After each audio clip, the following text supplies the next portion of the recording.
They know who to call to get the job done. Pulling up with shiny black pistols looking like wild son. If it's 20 niggas in the room, I bet I rock one. You be talking like a gangster nigga, but you not one. You ain't never picked the nigga up to go and drop one. You see the NY on my hat, that mean you better stop, son. The tracks in the front or the back, bet not cross none. I ain't never worried, cause these bitches ain't gon' pop gum.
We are nobody.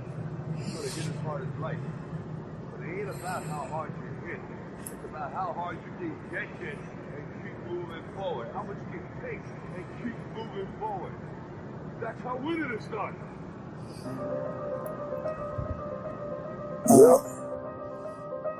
Let's get it. Let's talk our shit, man. Make it epic, man. What? Let's do it. Say, bitch, I'm talking to you. Find your place, sit silent, and listen to truth. Spit no game, all silence. I whisper to you. In your ear now, bitch. Go hunt for the loot and bring it to me. In this cold world, I'm all gas. She come show, whoop all ass. No squad, win free, bitch. Hit road, find cash. Tricks lurch on a fine ass. They'll find none till they find cash. At that point, buy anything for free. Pussy a tight ass. Isn't shit running my vein? Cold from the tongue, kill from the brain. That was a shark night and my mother was a killer with her. What hell that man? Round them cold streets as a little nigga, no child's play. All big niggas jump highly rocks and lemonade. I'm a dope gang, you know, killing niggas. Now I'm on ride of my life, 20 years old, looking at life. 7 reading for 21 months. Travels real still fought a good fight. 6 to 100 years plus 47 with a kickstand. Still waiting till I got told on by my old feelings that roll for. It's a hard lesson. 25 hard years later, walk the yards, now this get back. Most of my family died and the city look just fine. I ain't fucking with that. Get my new start in a new place, in a new place, in a new state. Build my own brand as an inmate. Still great, bitch. Talking that shit, man. If you wanna be great, you gotta do something great, though, man. That's just life, though, nigga. And I'm lifing it, though. Yada da. That's how that life shit go, man. West Oakland's finest, Ghost Regime, nigga. Michael Scarry, nigga. 4-wheel, no way.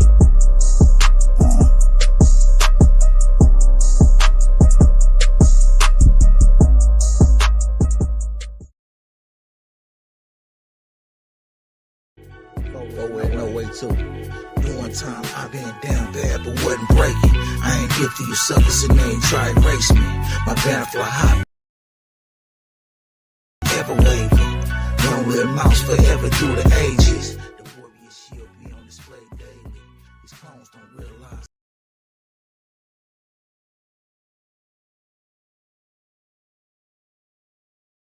Fake it, and be die. Power grid change men, seeking to separate the body nation. Forever through the ages, the warrior shield be on its forever waving. Long live mouse forever through the ages. The warrior shield be on display daily. These clones don't realize I know fake it. And be die, power grid change men, seeking to separate the body nation. Took mouse death to see they hit agendas. Spitting the oath, but really opposition. Some career guys but had money. Building teams with dope fiends, crash dummies. Agents of Uncle Sam, Obama niggas. Infiltrated from day one like Chama niggas. Scarecrow reasons, got to follow niggas. We ain't never been equal, I've been behind you niggas.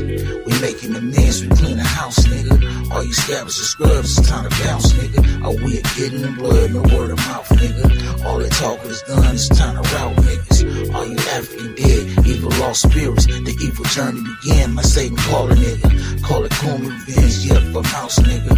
From the streets to the pen, we time to route niggas. We ride with Victor, core building leader. Who hold that cape on that mouse spirit. Original leader, he was overseer. Only one of his kind, back when she was evil. The soul rock hate love and try to reach it. Only thing y'all did was buy the hand and feature. Cowards in power over weak clicks. Elite is wolf rats who all snitch. And hide of the hot lips, you all bitch. He can have y'all niggas, y'all ain't worth shit. Just a mound of dirt bags and dog shit. Snakes and fleas, y'all live in ditch. Policy dodging, trying to flip the script. And fucking committee, y'all don't run shit. Running from script, y'all sink ship. And reeks a cattle, boss by a bitch. The warriors hunt now, y'all pray. Like demons, M dreams where y'all lay. Y'all play me, y'all play with danger. To overcome back to punish y'all and maim ya. Monkey undercovers infiltrate, but ain't no coming back in this bitch, put in the grave. I'm the plan's danger. Crocodiles in their wastes in the pack across the river. That's a pack that's gonna get hate, nigga. Oh well, no way, nigga. I'm on you niggas line, nigga. I'm on you niggas line, man. Ain't no resting, nigga. Period, nigga. The warrior don't rest, nigga. I was nice that first time around, nigga. Oh well, no, it was nice the first round, nigga. Now, nigga.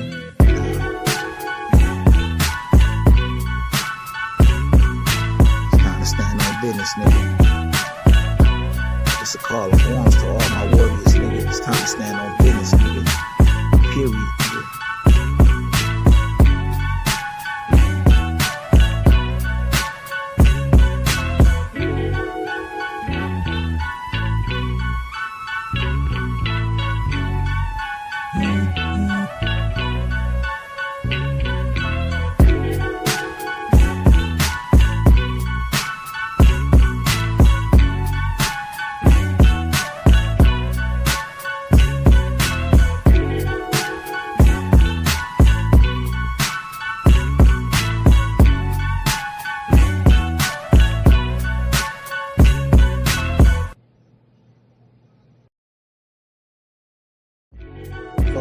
No way too.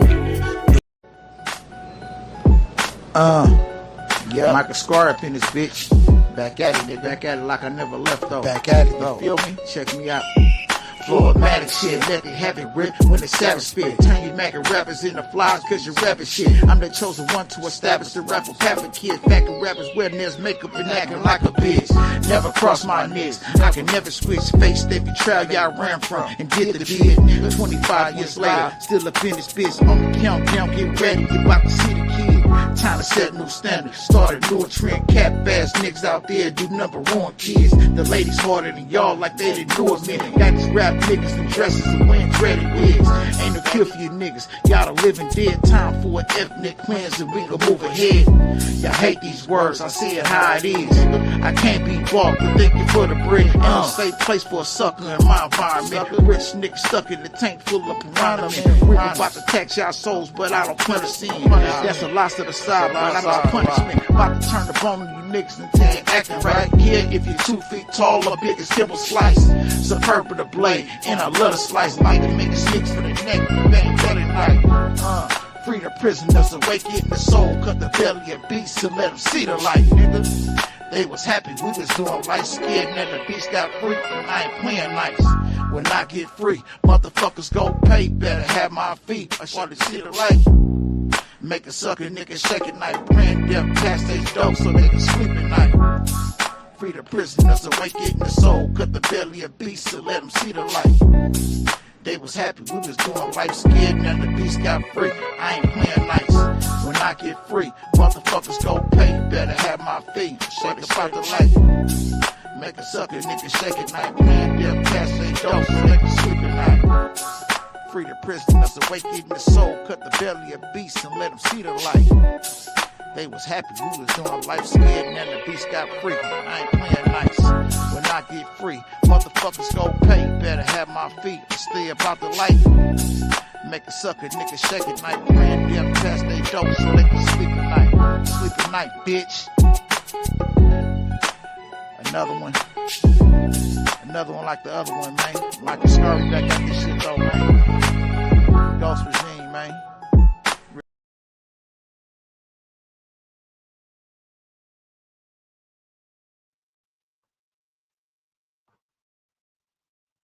What's the word? What's the word? What's the word? YouTube, what's happening, man? YouTube and Facebook, man. Yours truly, Mike Scurry back at it again, man. You know what I'm saying? Live and direct. You know, once again, we're gonna try this again. We got my brother Q Sherman supposed to be tapping in with us. You know what I'm saying? He told me he gonna be there. You know what I mean? Figure out put a few songs to y'all, man. You know what I'm saying? I'm leading up to it. Hope everybody had a productive. You know what I'm saying? For those of you that are fathers, man, I'm talking about the responsible ones. I don't care about the deadbeat niggas, man. The niggas who just, you know what I'm saying, just happen to be donors, man. I'm talking about the active ones, man. You know what I'm saying? But included in that also include the mothers in there too, though. You know what I'm saying? I'm talking about the mothers who do double duty, though. You know what I mean? Which I know about that. Shout out to y'all, though, man. You know what I'm saying? My mama was one of them, though. You feel me? You know what I mean? Long live young. You feel me? You know? And Allah have mercy on our soul, man. But fatherhood is very important, man. You know what I'm saying?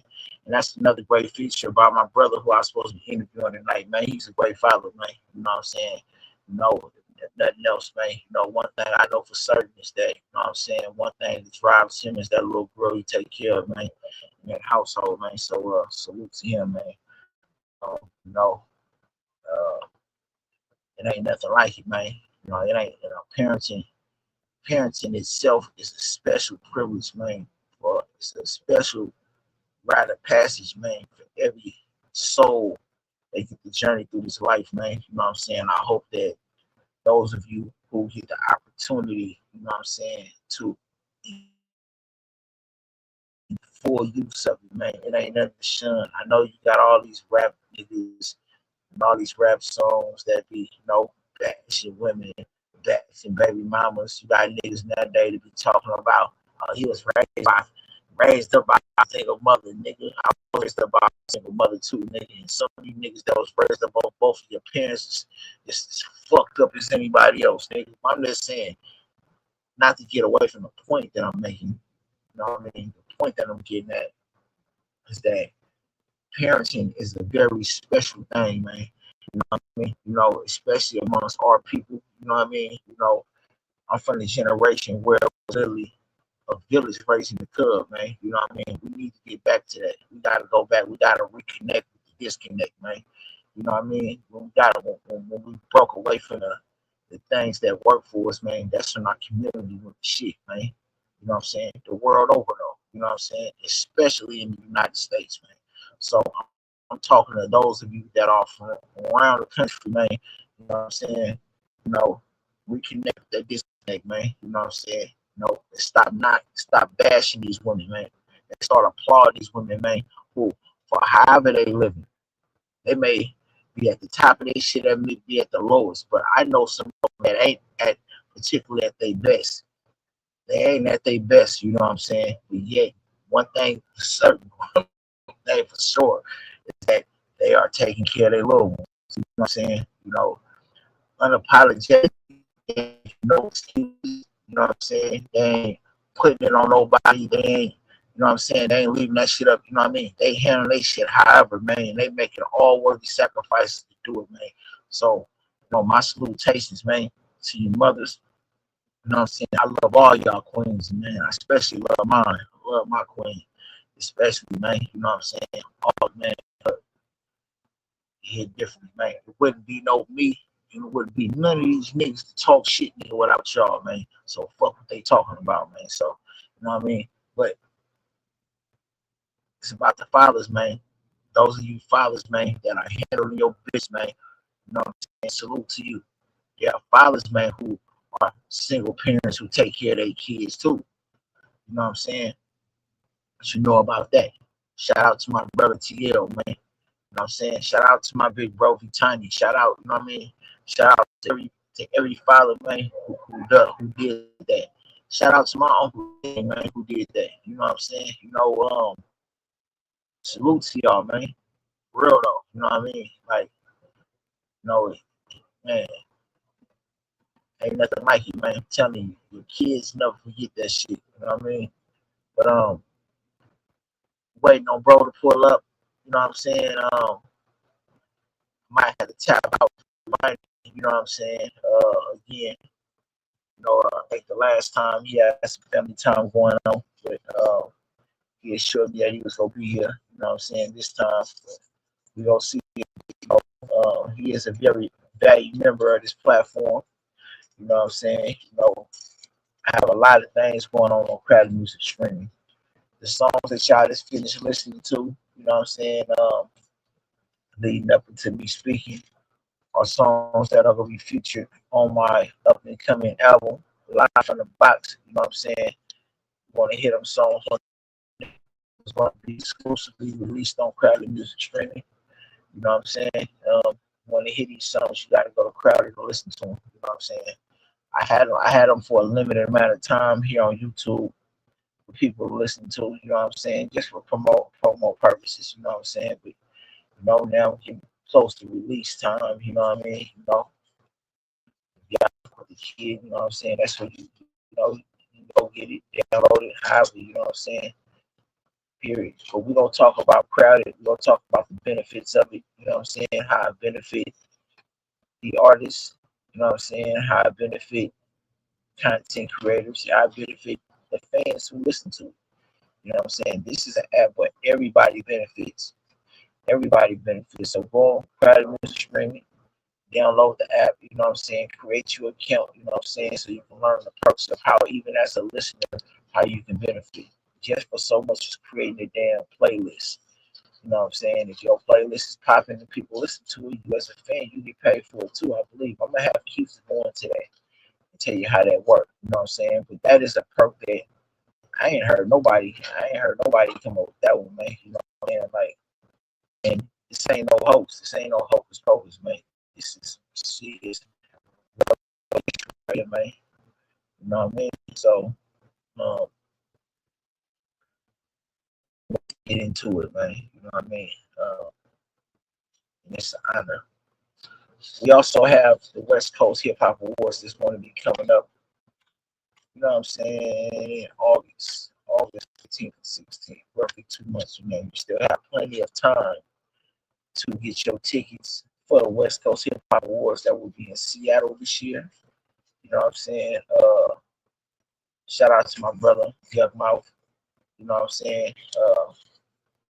We'll be co-hosting with E40 Sister Sugar T, the legendary Sugar T, two legendary hosts. You know what I'm saying? Shout out to Mr. Octavius Miller, man. Long live Sigrid Miller, man. SMP's finest, period. You know what I'm saying? So we got that going on. What else? What else we got to talk? We got some things coming up.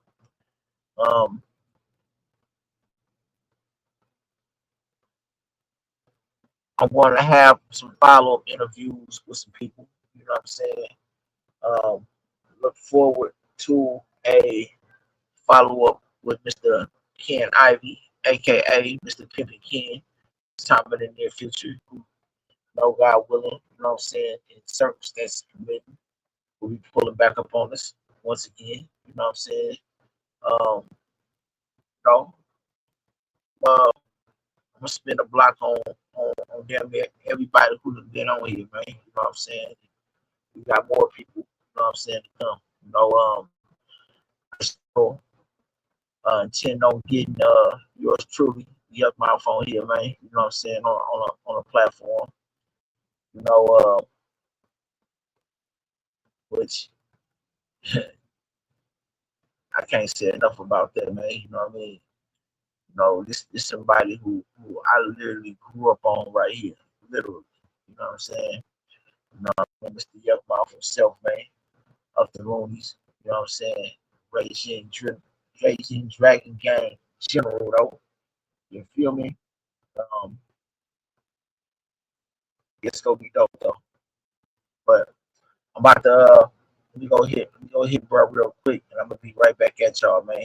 Give me 1 second, man. Hold this down for me. We got more messages up here. Let me see.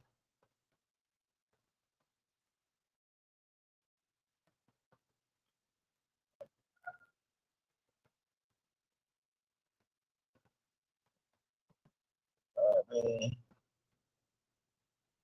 happy Valentine's Day. Happy Valentine's Day, my man.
You know what I mean? We should be getting this kicked off soon enough. You know what I'm saying? My brother should be on his way at any moment. At any moment, man. Let's see. I'm surprised I ain't got more shit uploaded up here, man. Let me see. See what else can I play. We have a request have requests in the chat for the snake. Let me see if I have the snake up here. Let me see if I have that downloaded. Do I have that downloaded? I don't think so. We'll see. Do I have the snake downloaded up here? Nah.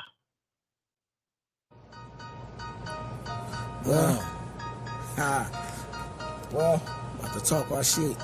Let's talk our shit, nigga. The pills don't they hit the street. Try testing me. The drug and habit skipping through the planets like it's ecstasy. It's fire and it's breath in me. Yeah, what you thought, bitch? Regime, dragon gangs, newest mob arsonist. A bully with a full drum and a marching stick. Leave you in your gang shell written in the darkest pit. Coast to coast, we're respected and argument. Leader soul stripper, won't forgive and I don't pardon shit. Lost time, I can't retrieve. Lost a lot of friends locked down. When my mother died was the hardest shit. On my birthday, 25th distinct, 20 when I fed 44, trying to make some kids. True story, now act on the live script. Haters rain on my flame for years, God kept it lit. Evil thoughts put the paper as I ponder sin. Stand through my folks in prison yards, my from the dead. See the storms me unfold my predicament. The first rule of doing this hard time, you never quit. Ain't no middle ground, firm or your land stiff. Only from Allah comes strength, and he don't owe you shit. True testament, too deep for measurement. The path too high for your feet, so never step in it. They'll lose a little tough guy, you be regretting it. You ain't gotta like my side, but go respect it, bitch. Told the line quick, cause we love to find shit. Apex predators, hard line for time spent. Most of the family died with hate in my state. Still kept a balance this time, gave your mind strength. Never crossed with niggas, never had a kid. Served over half of my life, serving 100 years. Add 47 to it with a call stick. 2 different cases, 1 trial and lost it. Years following the pills till exhausted. Stuck, had me pondering life and what it cost me. I ain't gonna lie, for a minute, nearly lost it. I can never vision it quick, ain't an option. Do the crime, do the time. I was taught pimp, jamming to a body, get picked 12, no talking. Point fingers to pussy to face charges. The real nigga on that scene in his walk, bitch. Duck said, Mike, go ahead and talk to him. I ain't even scratched the surface yet, so walk with me. Walk with me. West Oak, Ghost Town.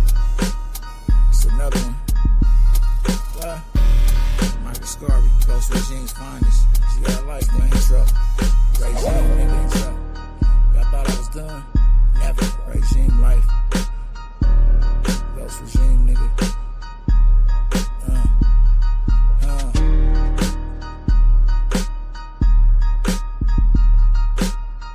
Can't stop, won't stop, man.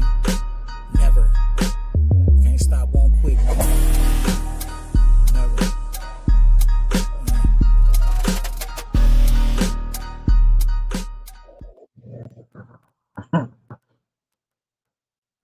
I don't know why I like that beat so much, man. That beat go hard. That beat go hard. I had to focus for it, man. I couldn't just let it. I couldn't just let that motherfucker. I had to hit me on that motherfucking beat. You know what I'm saying? So, I mean, I hope y'all enjoyed it much. You know, somebody told me the verse didn't really go with it. I don't know. You know what I'm saying? It's never I behold it, man. You know what I'm saying? However, I did rap that same verse over another beat, which if you listen to the album, you'll notice that I'm making a remix on it.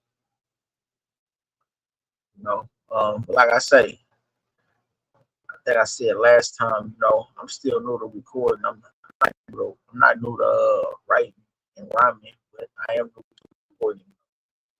You know what I mean? It's an honor. You know what? I don't even remember where I sent the link to this motherfucker. Now I'm sitting here thinking about it. Let me make sure I send bro this link.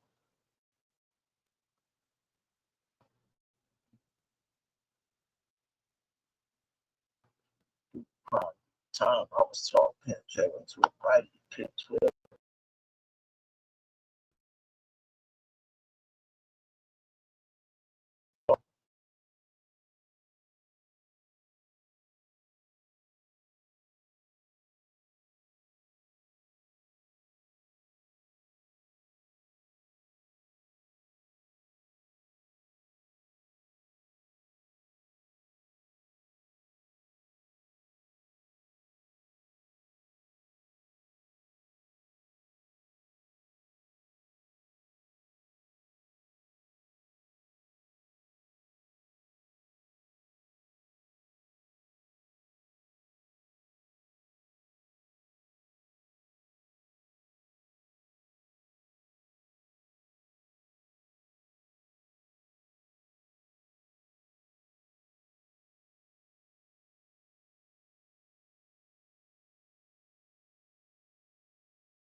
back at it once again. Um, just been notified that something's about to jump on instantaneously in the nearest instant.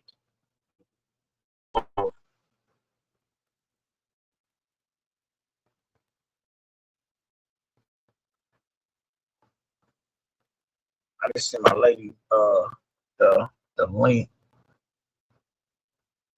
to this post that shows something that um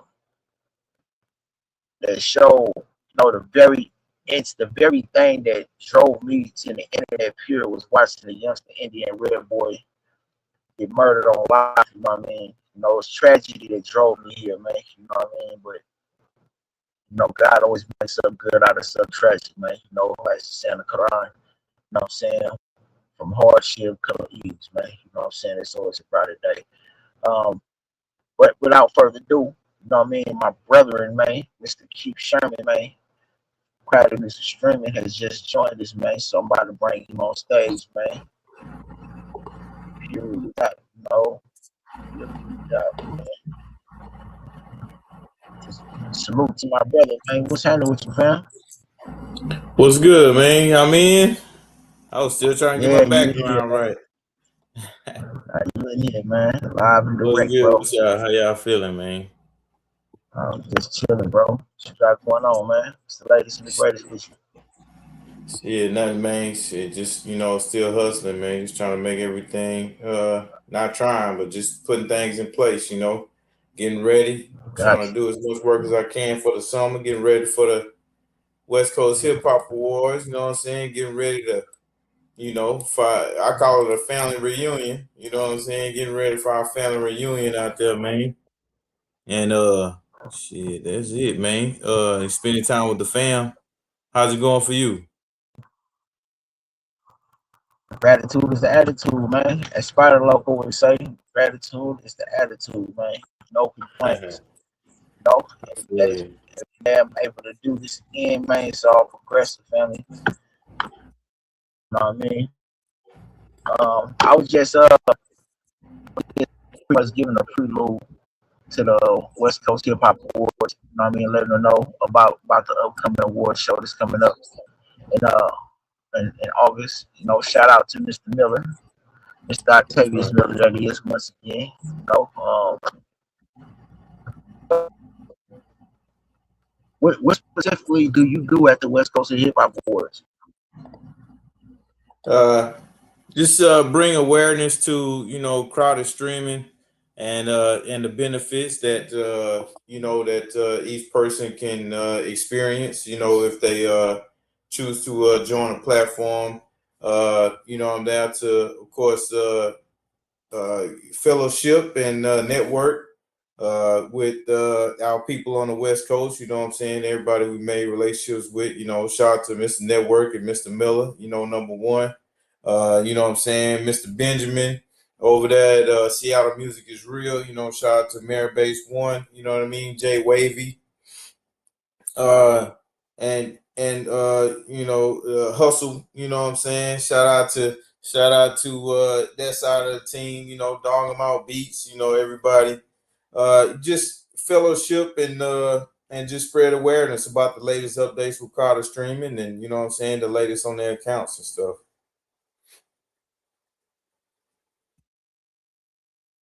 So can y'all hear me?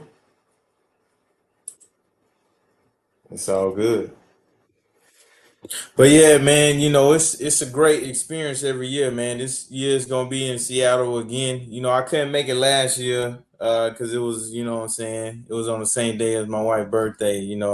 I couldn't, guys who married, you already know, don't even try it. But that was the reason why I couldn't make it last year. But I made it, what I'm saying, the last few years before that. Uh, and man, it's always a great experience. I told you, like I said, it feel like a family reunion. You know what I'm saying? When we go up there, like you see everybody again from all over the country. You're like, oh, what's up? So it's a yearly thing, and Mr. Miller really celebrate the people that the mainstream might not see as a big sale. you know what I mean, at they fancy award shows or whatever they want to call them, you know what I'm saying? But Mr. Miller celebrate the people that actually put the bricks together, you know what I mean, and built the industry on the West Coast and did the footwork and did and put up those flyers and you know what I'm saying and spread the word, you know, did that hand to hand combat, you know, and put people that we may see as stars. Mr. Miller celebrate the people that put those stars in place. You know what I'm saying? And his you know, his statement, his quote is always, you know, come where you are supported and come where you're wanted and not tolerated. You know what I mean? So it just feel like a family event instead of just a What's commercial award he show. say? He specifically where you celebrate, not tolerate, man. You know what I'm That's saying? right. Which is absolute Come fact, where man. you celebrate it, See, not come we tolerate it. You know what I'm saying? straight up, So, you straight know, up. and you know, even with me, Mr. Miller, you know, he on the same type of time, man. We ain't selling nothing. You know what I mean? We building from within, and we working together, and just building our network person by person. You know, brick by brick. You know what I'm saying? So he resonated with me, so I'm always gonna be down, you know, with the team. You know, I haven't been to Oakland yet, but I'm gonna go at least 26, 27. I'm gonna be out there in Oakland. You know what I'm saying? Mr. Miller, give me a tour out there. You know, so you know, it's just you know, I'm locked in with y'all. You know what I'm saying? The Ghost Regime Network. You know, my man Micah Scar. You know, all of that came through. You know, Mr. Miller. So anything that I've done on the West Coast, anybody I know on the West Coast, it came through him. So he always got to get the props at the top. You know what I mean? So and that's why I always support Absolutely. the West Coast Hip Hop Awards. We're gonna have our t-shirts again out there. You know what I'm saying? If you want to get your t-shirt early, holla at Mr. Miller, hit him up on Instagram or Octavius Miller at yahoo.com. Put your order in early because we always run out of shirts. Everybody always come at the end of the show. Where my shirt at, man? You should have locked in, you know what I'm saying? So this year Right. he's allowing people to order their shirts early. So Octavius Miller at yahoo.com, or you can go to his Instagram, the official West Coast Hip Hop Awards. You can also get your Ghost Regime merch there as well. You know what I'm saying? You know, That's right, and man. also, you know, I mean, you ain't lying, man, because you know, I always say that, you know, for one, just for starters, you know, giving absolute props for his due since we give him roses, you know, as far as my public career is concerned, you know, it started with Shaniqua. Shaniqua Town Business, man. Salute to sis, man. This rub, man. See that, get your shirts, man. Get your GR merch right there, man. Get your Ghost Regime t-shirts, man. You know what I'm saying? Straight up, you know what I mean? Real holler though, man. Get your shirt, and see that's the package too. That's what you're getting. You're not just getting the t-shirt, man. You getting a whole promo pack, man. Like you getting more than your dollars worth, man, when you invest in this right here, man. So man, Yeah. I'm telling you, And um, now we throwing in the gift cards, you know what I'm saying, $5 gift cards, so you can go to playcrowder.com and spend that $5 on whatever video, song, whatever you want to spend it on, you can spend it. And that $5 goes directly to the whatever creative content you're consuming. So throwing that in. straight up. It's a no rule situation. We gonna get into that too. We gonna get, we has to break down the crowded. Um, I always gotta give my salutation to Shaniqua, man. You know what I'm saying? Because she got me started on this journey, man. You know what I mean? I gotta give a shout out to my brother Carlos Barksdale from out of South Carolina. You know what I'm saying? For I did my very first interview ever on his podcast on the Check It podcast, man. You know what I'm saying? If you still got that going, y'all gotta check him out, man. His name is Cost, man. Cost Barksdale, man. Salute to my brother. And you know, with my first major interview ever. Mr. Kev Mac videos himself. So, I gotta always give homage to them guys. That's where it started at, man. Started on a platform, but Shanika got a kick started for me. She got this journey started, but specifically with my brother who we live with right now, like he said, it started with Mr. Miller. You know what I mean? I used to always holler at Mr. Miller on Facebook, man. Because I grew up listening to Seed. Mr. Miller, for a brother, man, he showed keep his brother memory alive, man. Seed is never dead so long, especially Mr. Miller's here, man, period. You know what I mean? So, just just chopping up with him. He introduced me to Mr. Brother Keith Sherman. And I immediately tapped in, and I'm telling you, man, we ain't looked back since, man. Like we went to from our very first conversation, man. Like we went to work. We went to work, man. You know what I'm saying? Oh, I'm getting ahead of myself though. I got my brother Gambler, man. Gambler. You know what I'm saying? Everything we did on Clubhouse, you know what I'm saying? My very first Ghost Regime entity before it was a podcast, you know what I'm saying? It was a house. It was a public platform on Clubhouse, man, that we had a lot of great epic discussions on, man. And before it was the Ghost Regime, it was the Bay Area Sideshow. So it was the Bay Area Sideshow, you know what I'm saying?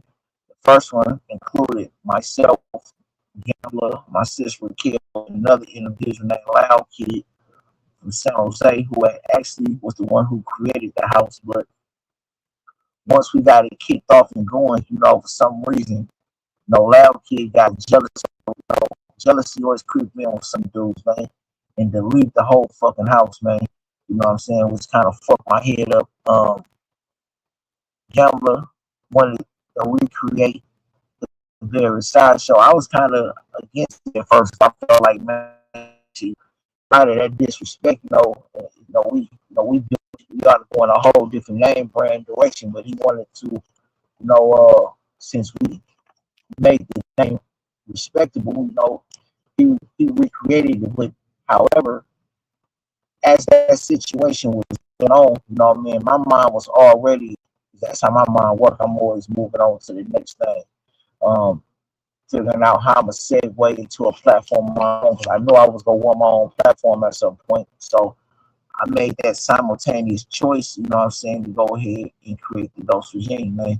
And it took off. It went way better than I thought, you know what I'm saying, than I anticipated. So did that, you know what I'm saying, had a lot of epic discussions. Like you can still find a lot of them replays on Clubhouse going in.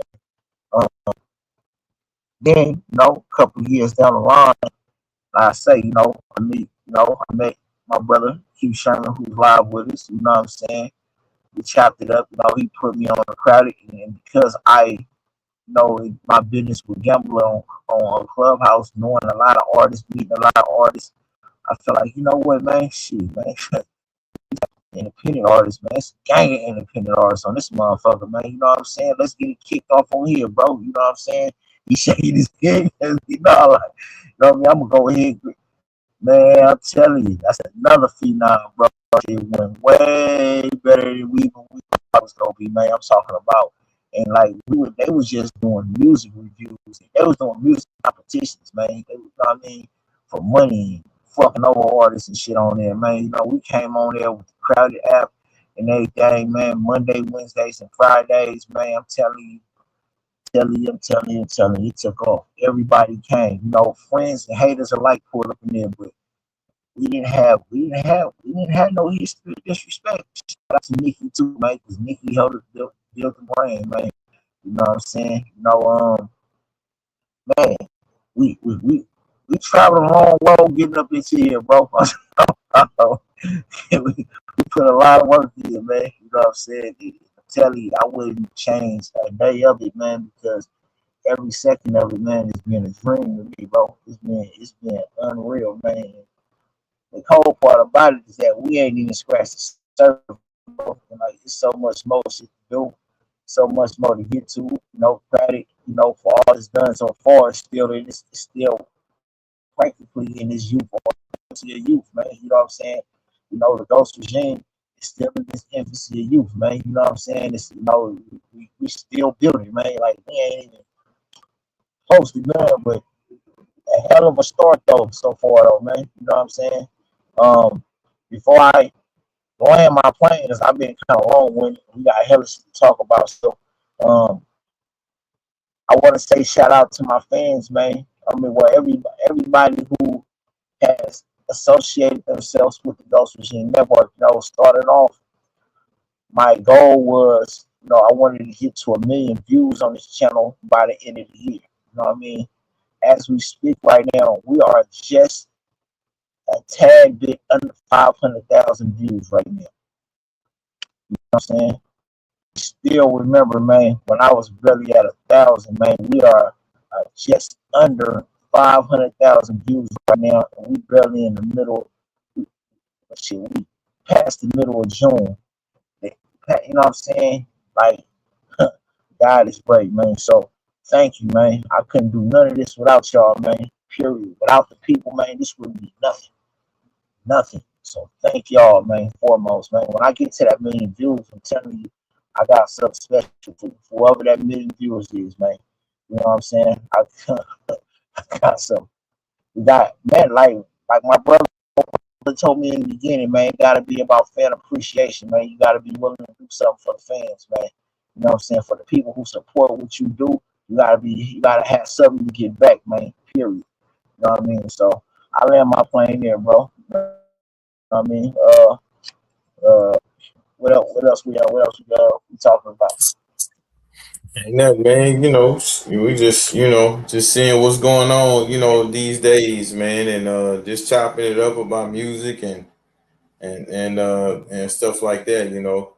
Uh but when you were saying, about how we built, man, I would just want to thank you because I didn't like getting on the camera. I still don't like it, but you helped me grow to host rooms and what I'm saying, interact with people, and you know what I mean. So you got me out of my shell, you know what I'm saying. So I gotta thank you for that, man. I wouldn't be able to do nothing like this and just feel comfortable if it wasn't for you. You pushed me off the diving board in the deep end, man. So you know what I'm saying. I appreciate you for that, man. Thank you, man. And the Ghost Regime, like you said, man, we all still building, and it just feel good to be in a position, with the tools you have, and just ready to go out there and battle. So I'm excited.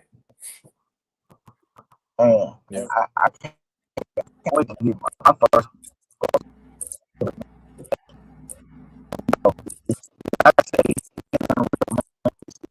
you know, I always give it all to God, man. You know, that's why I say gratitude is attitude every time, man, because it's here, but I mean, this shit is beyond me. Some things that happen in your life, man, it's just beyond you. It don't got nothing to do with gang God, mad God, none of that, man. Some things just come from the above, come from a higher power, man. You know what I'm saying? That's just what it is. Um, what's the latest with Crowded? Is any new developments with Crowded? Any rollouts or anything that we haven't discussed already since the last time we Uh, spoke? Yeah, the official launch date is gonna be August 1st. You know what I'm saying? Right now we just, we still kind of building behind the scenes, but fans can go online, playcrowded.com, and listen to whatever music. Just make sure, when you get online, you're gonna see that you have $0 on your account and you won't be able to play music. So just go to settings and then click on enable ad views, and then that way you'll be able to watch it like YouTube. Just watch ads, and then you'll be able to watch and consume the content for free. Now if you want to add some money, so you can skip the ads, and you know what I mean. That part is coming up in a couple weeks or so. But right now, everybody can just watch for free. Or unless you have a gift card, you buy a Ghost Regime Network shirt, you know what I'm saying, and you'll get you a $5 gift card in there. Or if you see me out and about at the West Coast Hip Hop Awards, for instance, in Seattle, or if you see me at the Loud Fest July 10th in Houston, or if you see me at Slept on Wednesdays with Lady Nate on July 17th, you know what I mean? I think that's the day. But if you see me at any of those spots, I always have a pocket full of gift cards, man. I just pass them out, you know what I'm saying? So uh but yeah, that's the latest and greatest, man. We still building, we still working, just getting the fund your account part done. Once we have that done, then we'll put a last little polish on everything. We'll be ready to go for August 1st. Straight up. Yeah. And And you didn't even watch. so I'm excited about it, man. A lot of I saw some people online, talking about going physical with the vinyls and CDs and stuff. How you feel about that?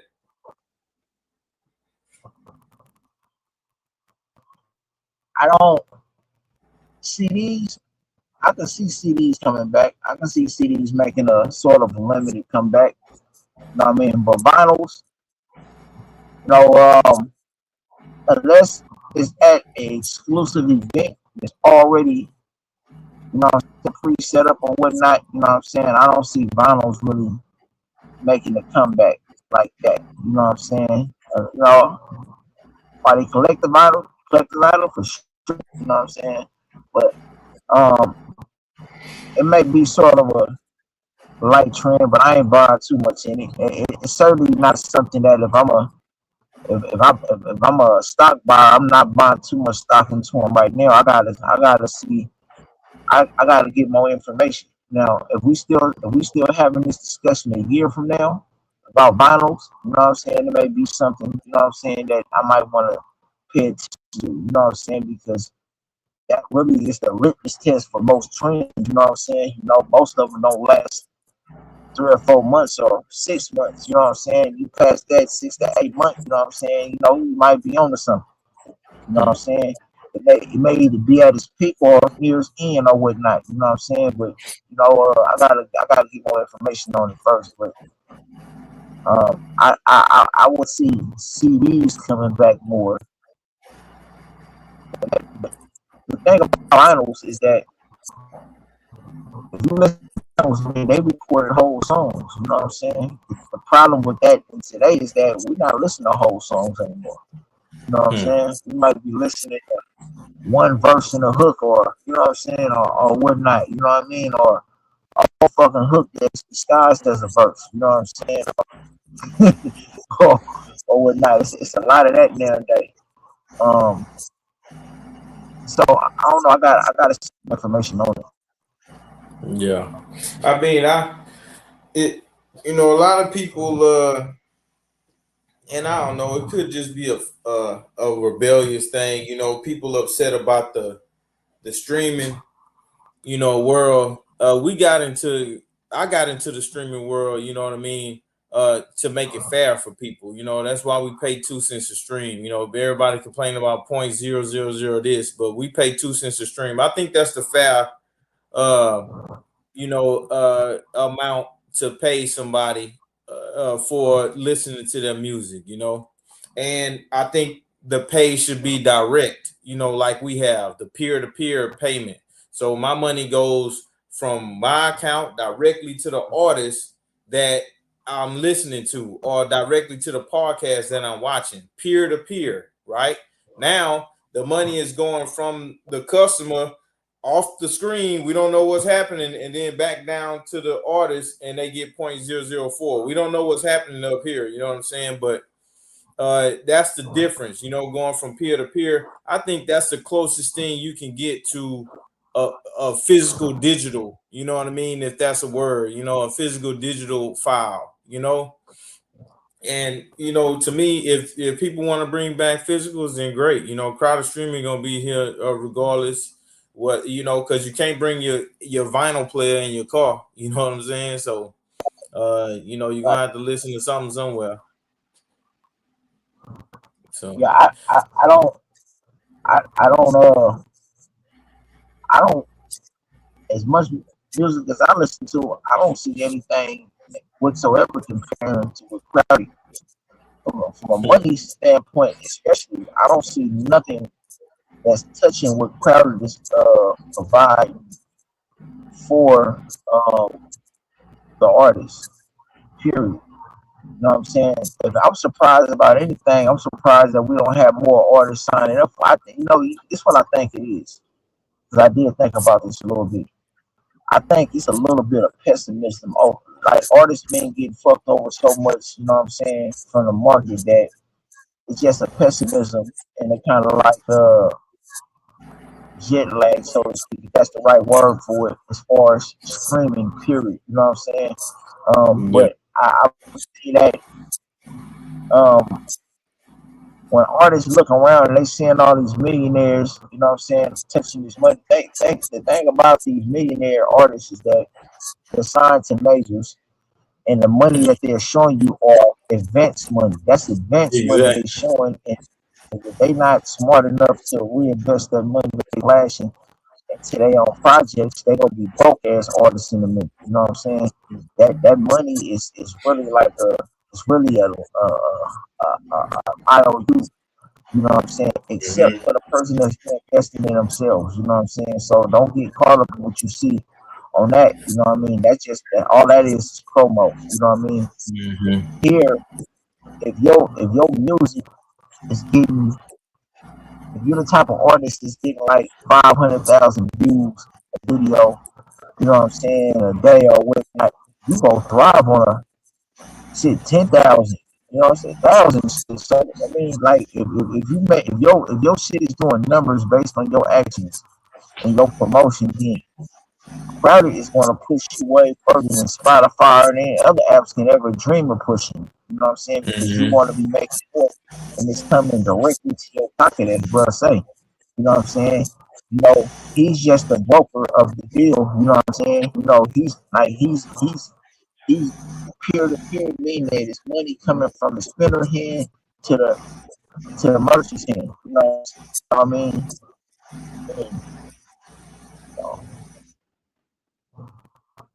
Yeah. And yeah, and I had to that's let just go these kids walk by. That's what that was. go ahead. Um, that's I mean, it don't get no better than that. That's why I really been stepping mine up as far as content on my page. You know what I'm saying? Because Ghost Regime Network is not just on YouTube. Like everything I do is on Crowd. You know what I mean? We go get to the album. We go get to the album pretty soon. Before this is over with. You know what I'm saying? But even the album that we about to drop, you know what I'm saying? Like it's coming out exclusively on Friday. You know what I Yeah. mean? I want mine to come out where I'm getting the most from, where it's where it's at and where it's like family, man. You know what I'm saying? You know, so that's period. You know what I mean? It don't get no better than crowded music streaming, man. So, Oh yeah. We live from the box, man. You know what I'm saying? We live from the box, man. Yeah. I mean, dope project, man. Dope, dope, dope. Yeah. And that's how it's good to see, you know what I'm saying, the people who did join and the labels that joined, and you know what I'm saying, the community that we have, it's good to see, and it's good to feel, but it's gonna be a limit to it anyway, man. We ain't trying to go to a billion this or a billion that. Nah, we just need you know a large enough community where people understand and they share, and you know what I'm saying, they know where to go get that music, uh, and then that'll be perfect.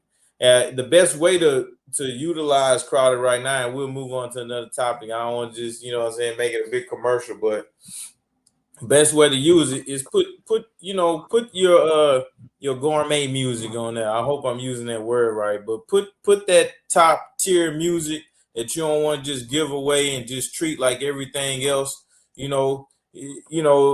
Crowder can be that upper echelon steakhouse where people come listen to the music you put your blood, sweat, and tears into, and you just want to give it away for pennies. You know what I'm saying? Well, less than a penny. At least Crowder, you get 2 pennies for a play. But bring your best stuff to Crowder. You know what I'm saying? Because that's the visual and the idea that people have when they log on. They know they're gonna listen to some good music and not just have to dig through your whole catalog. You know what I'm saying? Bring the top of the line stuff, man. So that's how I look at it. Right. So that way they can just let that thing play straight through. Yeah, Absolutely. exactly. Yeah. So, yeah, man, what we got up for tonight, man? Shit, man, we see sky's the limit, man. You know what I'm saying? I know What? we had quite a few things we wanted to talk about. You know what I'm saying? So Yeah. we just get right. Yeah. I want to talk about the music, and I'm fully coming out and telling y'all I'm a hypocrite, you know what I'm saying? I listened to Zero coming up, and he was, you know what I'm saying, he was spitting his music. I listened to T.I., and I still listen to these people, but it just seems like these day and times that music has gone from like gangster rap to crash out, let's burn everything and disrespect everybody type of rap. You know what I'm saying? Like shock and awe type of hip hop.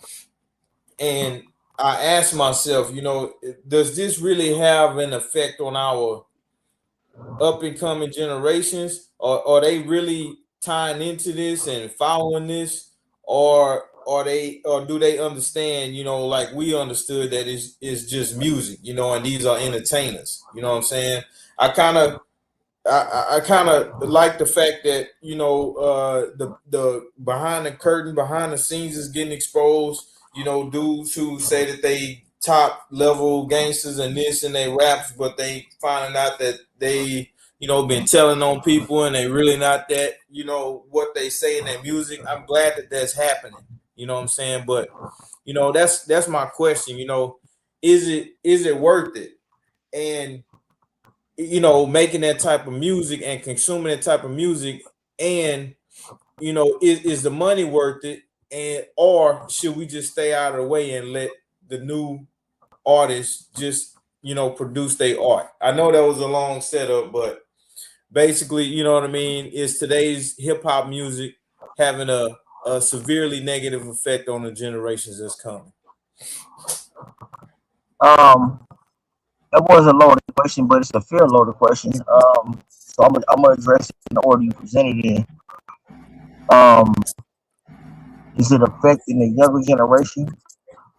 Absolutely. I mean, the evidence is there that you know what I'm saying. We got the drill rappers are getting younger, and they're not getting older; they're getting younger. You know what I'm saying? And if we're talking about, well, let me go backwards. Talk about how we got here to begin with.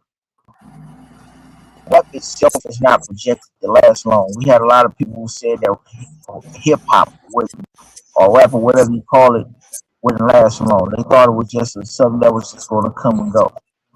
It stayed. Then it went from hip hop, you know what I'm saying, conscious rap to gangster rap, which they said wouldn't go last long, but it stayed. You know what I'm saying? And from there, you had, trap music, another genre of hip hop, you know what I'm saying, bounce music, boom bap, all these genres been thought wouldn't go stay.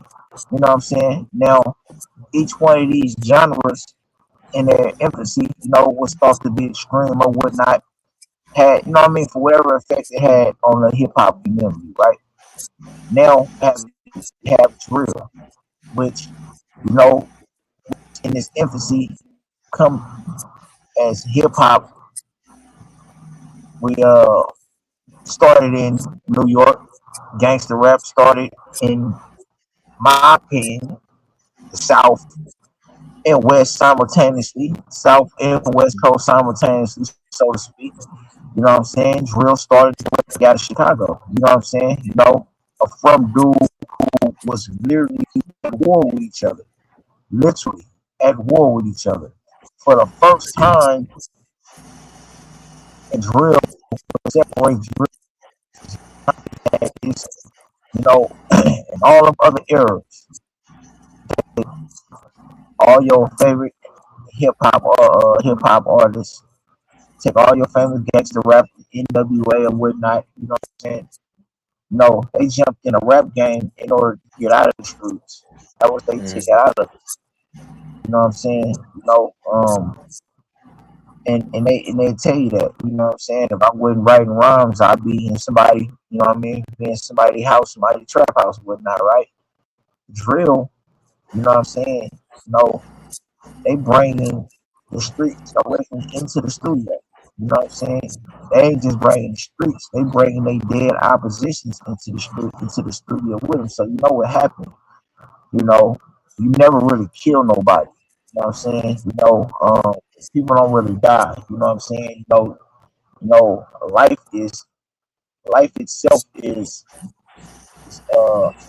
it's energy. It never dies.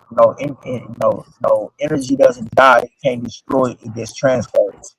You know what I mean? So, in my opinion, when you dish the dead, you know what I'm saying, you bring that energy back to life to you, and you're not in control of how it come back to you.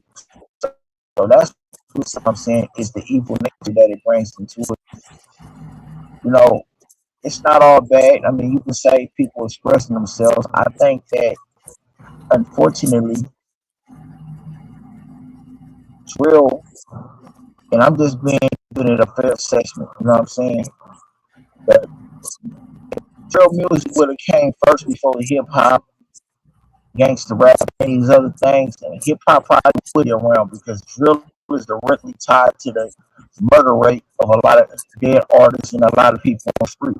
You know what I'm saying? A lot of people are dead directly because of what they said in their songs in drill rap. You know what I'm saying? It has fomented and kept a lot of people, and I'm just being fair. You know what I'm saying?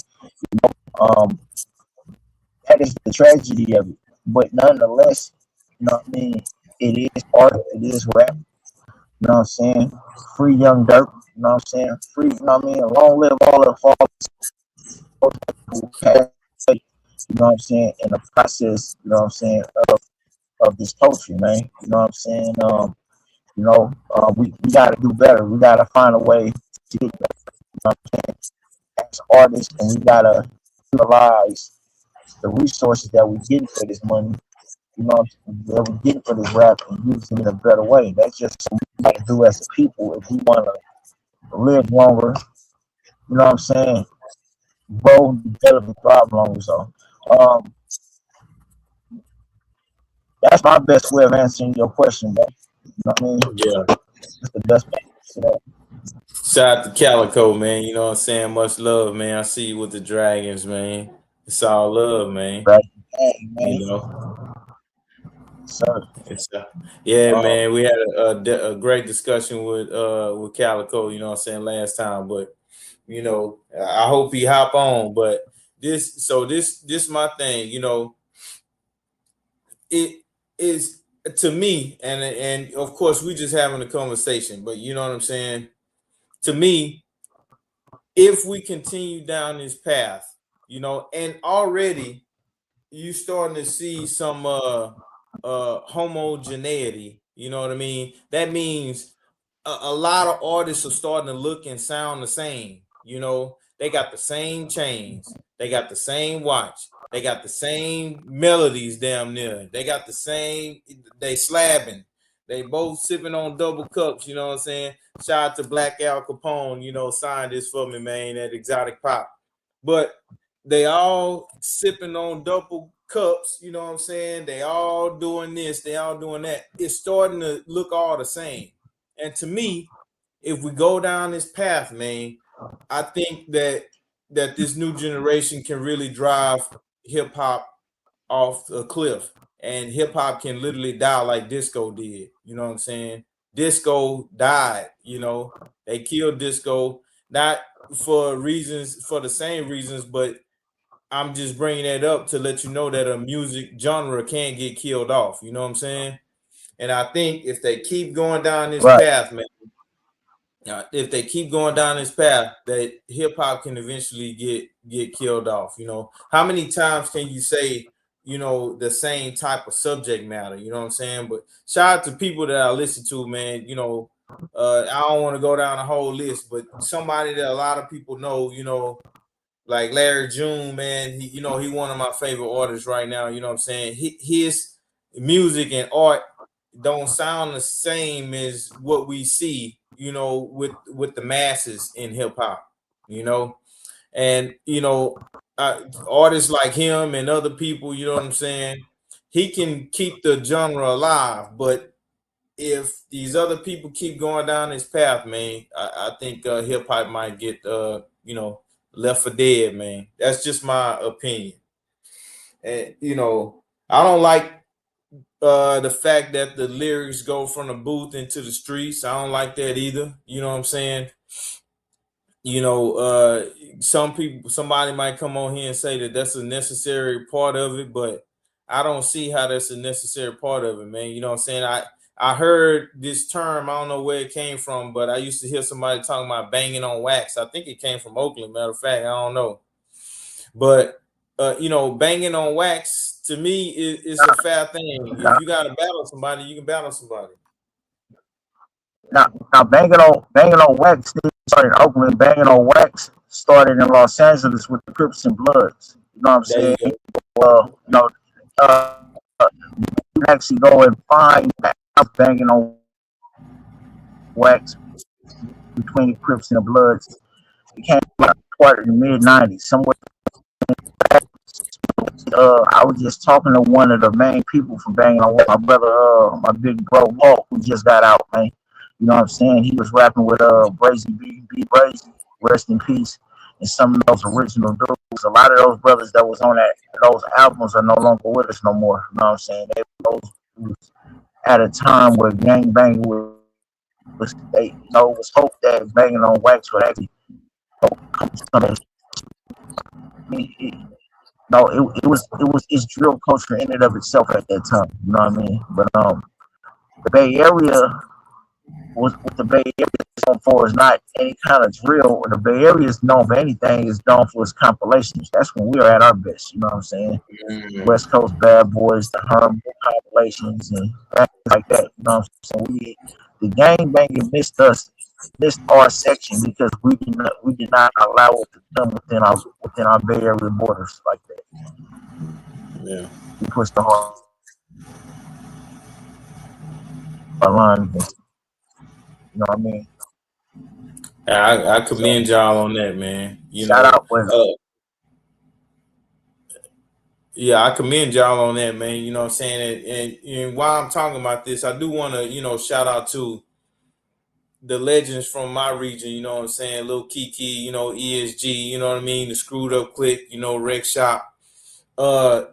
They didn't lead us down that path, you know what I'm saying, of just overly being violent. Zero talked about what he would do, to defend himself, but he wasn't just, going out there just getting on people, you know what I'm saying? So just our culture down here, they didn't really push that on us. They told us it was cool to just be, just chill. Of course they had things going on, but they kept it out of the music. So I do have to, give a shout out to the people in my region, man. Screwed Up Click, Rec Shop, Swisher House, you know what I'm saying? Dope House Records, they the Coffee, you know what I'm saying? Coffee Brothers, rap a lot. They had issues going on, but they kept it out of the music, So I gotta show love to my region down here, man. I appreciate y'all for what y'all did, But right now, the upcoming artists, they don't have that choice. You know what I'm saying? If you like Dirk and how he rap, or if you like, you know what I'm saying, certain artists and how they rap, then you have no choice but to hear what they rapping about, And then one thing you hearing it coming out of the speakers, and then you seeing them actually doing this stuff in real life. Like Lil Durk really in jail right now for murder, you know what I'm saying, for conspiracy of murder. And he was talking about conspiring, allegedly, you know what I'm saying? Some of his lyrics have been used to allude to the fact that, maybe he was talking about certain situations in his music. That's a whole type of dimension that we didn't have. We just heard it in the music, but we didn't hear it and have it validated right in front of us. You know what I'm saying? I think this what my That's where my relevance in the industry comes in at. You know what I mean? Because I always wonder like, what's my place in it? And it's areas like this where because of my 26-year stint, you know what I'm saying? I was convicted in huge part because they used my rap lyrics against me that had nothing to do with anything that I was charged with. You know what I mean? So I'm a recipient of exactly what Dirk is going through. I've been through that. You know what I'm saying? I've served the sentence behind it. And I know how they use murder. Now, to be fair, because I'm a Dirk fan. I listen to his music. Like it grew on me. Initially, I wasn't a Dirk fan. I was more of a King Von fan than a Dirk fan. But Dirk music just grew on me. You know what I'm saying? Dirk music is more because he's lost a lot of people. Man, them dudes really lost a lot of people. Those were like a lot of people. Like you know what I mean? Just like the other side. You know what I'm saying? Like I pay close attention to Chicago rap drill. You know what I'm saying? Like a lot of people, like you look at them FBG Duck videos, damn near everybody in the videos for brothers dead, including himself. You know what I'm saying? Like a lot of like it's real in this music, man. This ain't no like you know what I'm saying? Like, it's a lot of hurt that goes into a lot of that music that's going on, man. So it's I'm a person who has actually suffered himself from the system for them using your art against you. You know what I'm saying? That has no business getting used against you in trap. You know what I'm saying? And at one point, it wasn't relevant. It was considered fruits of a poisonous tree. But because there is so much self-snitching from individuals going on today, because there's so much of that, you know what I mean? I can I can picture drill probably killing itself off, but hip hop itself, I don't think hip hop will ever die. I don't think it's ever going nowhere because there's so many variants of it. There's so many different styles, so many different things to talk about and rap about. It's just that artists need to find more variety in their own bars. Artists need to recreate themselves as artists and find more things to talk about. It's just like I told you, Keith. I said, man, you know what I'm saying? I gotta phase myself out of talking about this, you know what I mean? Like this angry shit, you know what I'm saying? Like when you listen to my music, you can tell it's directly associated and tied to the pain of what I went through for over 2 decades, you know what I'm saying? But at some point, you know what I'm saying, we have to move forward because it's more to life than just this shit, you know what I'm saying? You know what I mean? So I said, I'm just getting it out my system. But eventually, I'm a segue. But that's what the artist got to do. But hip hop ain't gonna never die. Having said that, salute the network. Thank you for pulling up, bro. Absolutely. What's good with you, bro? What's up with Michael Scar, man? What's up with K. Sherman, man? What y'all cats got going, man? Man, we chilling, man. We just sitting here talking about, this the state of hip hop right now, and the subject matter that's coming out, and Right. how it's not tied to the streets, but a duplicate of the streets or whatever you want to call it is really the streets. We just trying to make sense of it. Who fault is it, or what kind of effect will it have on the generation? How long will it last? That's really what we're chopping it up about. I think Mike made a very good point about as far as why hip hop will never die, and hip hop as a whole versus subgenres of hip hop like drill or crunk or this or that. Those will be subgenres of the main genre, which is hip hop. The reason why some of those may die, but never hip hop as a whole, because hip hop is a juggernaut. What it has unique to itself, unlike other genres of music, is that it has every other genre's strengths and none of its weaknesses. Hip hop itself is a Frankenstein of of all musics collectively. It's damn near not no genre of music that hip hop hasn't seeped into. From the hip opera, I mean, we can go from opera to fucking country music to R&B to jazz to rock and roll. Hip hop has touched every genre of music, and that's what makes it such a juggernaut Hey, because it has you every other you want genre's to mention strengths and none of its weaknesses. Calico? You want to mention, Yeah. bro? You want to mention bad? I Say heard, again. I heard, I heard what you said. Oh, okay. You didn't hear me, Mike? Yeah, I heard. Yeah. I didn't get it. It could be my end, but it sounded like you said mention bad. You good now, though?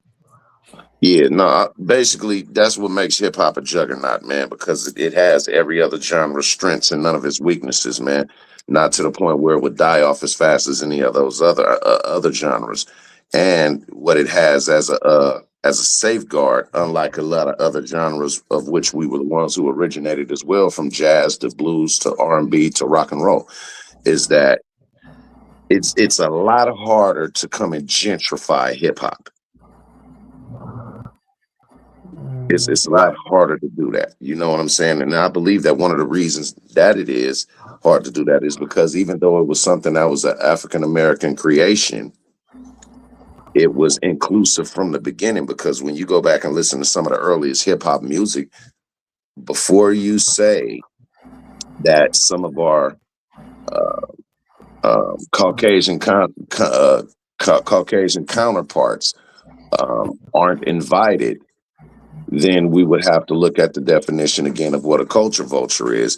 And would that be using someone's music in order to, to create an advantage for your music? Well, then what was hip hop started off of? A lot of hip hop was started off a lot of early electro, punk, new wave, rock and roll, and those type of styles of music that was coming up out of Europe. You know, when you go back and listen to beats like by Kraftwerk, when you go back and listen to beats by people like that, a lot of that was what laid the groundwork for Searching for the Perfect Beat or Planet Rock and all of that shit. So it was that inclusion was baked in from the gate, but with the understanding that even if we started off sampling a lot of that music, let's be clear about who are the authors and the gatekeepers of the culture itself. Yeah.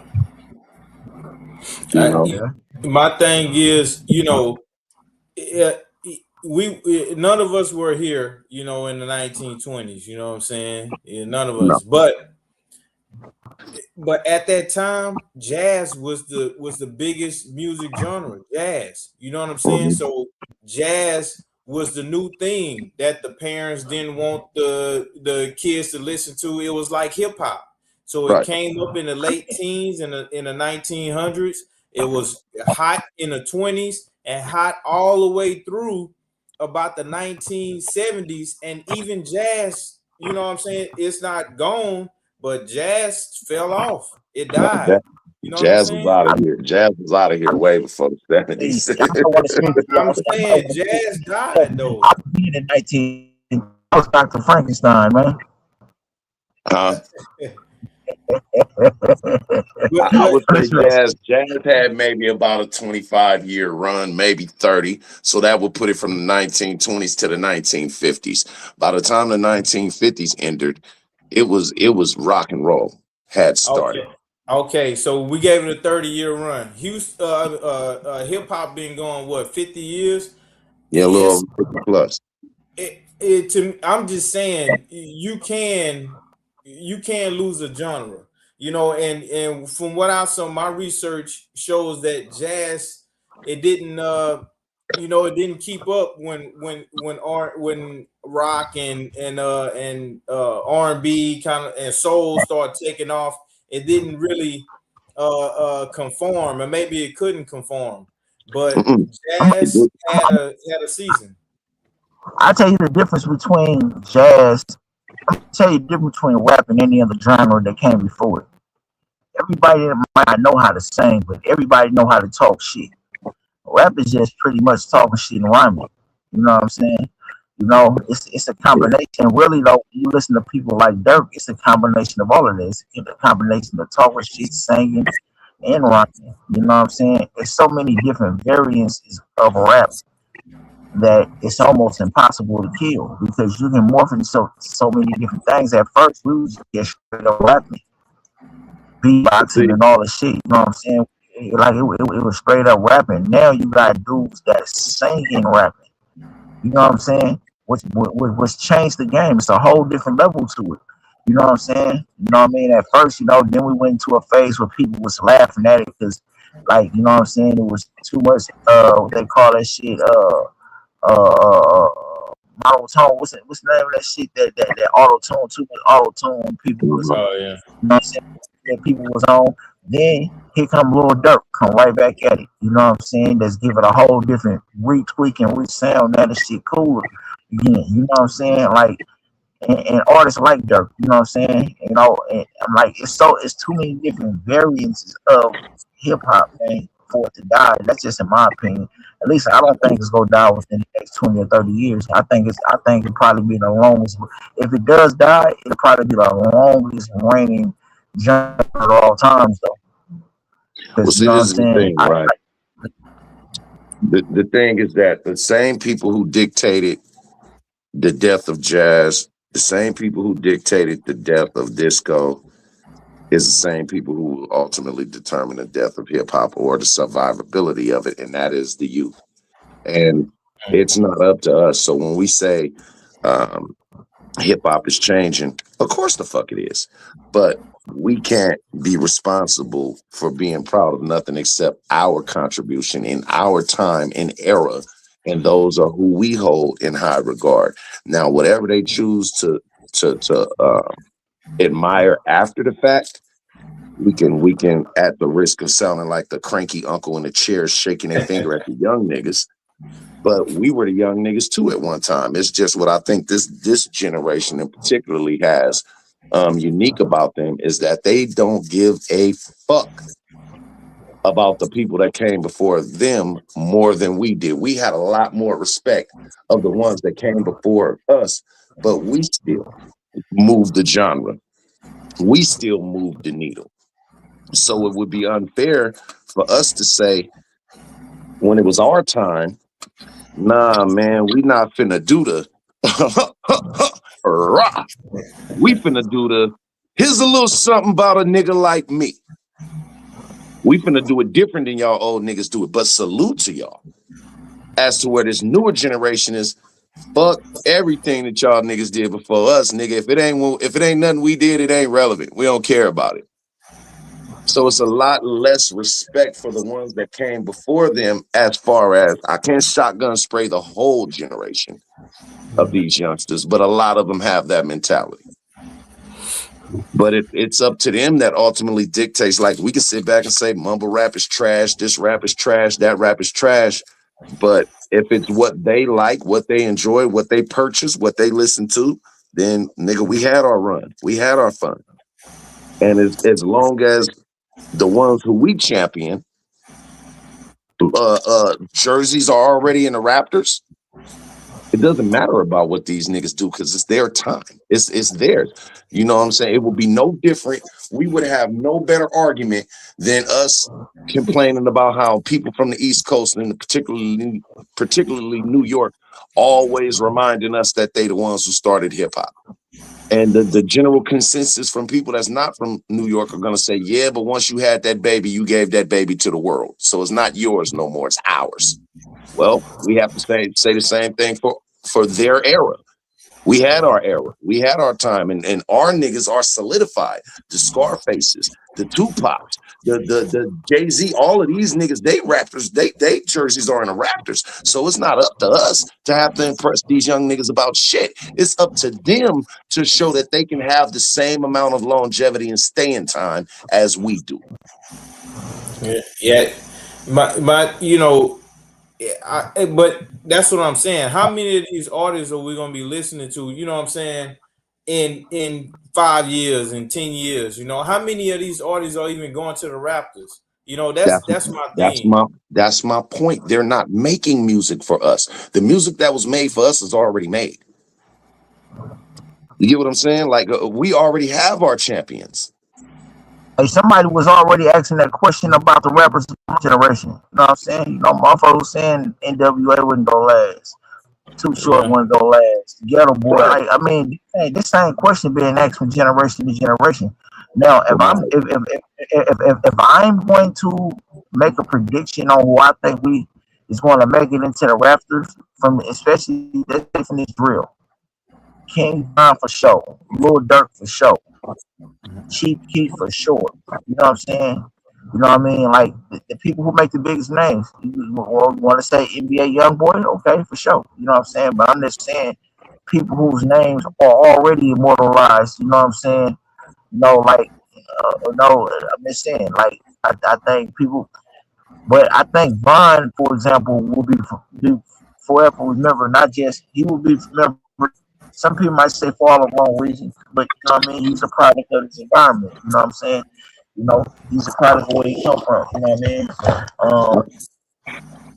I think we have the luxury.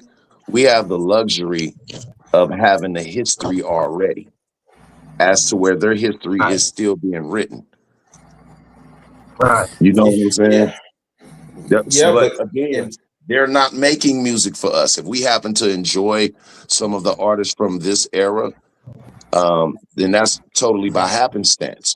But the music that was made for us has already been made. So we're gonna look at it through a lens of some type of bias anyway. So when we listen to these young niggas, we're gonna say, "Oh yeah, he reminds me of," or "He's the next." But they don't have nobody. They have their history is still being written, so they have nobody to refer to. That's in the generation after them. They're the generation of now. right. Yeah. I agree with that. I Would agree you with that. I mean, what do you I'm sorry. What do you think the first generation of hip hop, like that first how many years was the first generation of hip hop, the second generation? We can't be too far, you know what I'm saying? I would But say what the do you first think those cutoff years are? I would say from 79 to I probably was 80, 86, 87, 79 to 87 is first generation. probably 86. So Mhm. second generation is 88 to what? 88 to maybe about 99. 95. Yeah, yeah. 99. Yeah. Yeah. It's Okay. Third 98, generation 99, from 2000 to what? 2000 to they can have it because that's after my generation. That's after my era. I was saying, I guess from 2000 to 10, that's a generation. I would, yeah, I mean, any, So because like of like the other any other like, from that time to 80 to you in the blender, Mike? short. You underwater? You bringing up. You were breaking up. Hear me better? Yeah.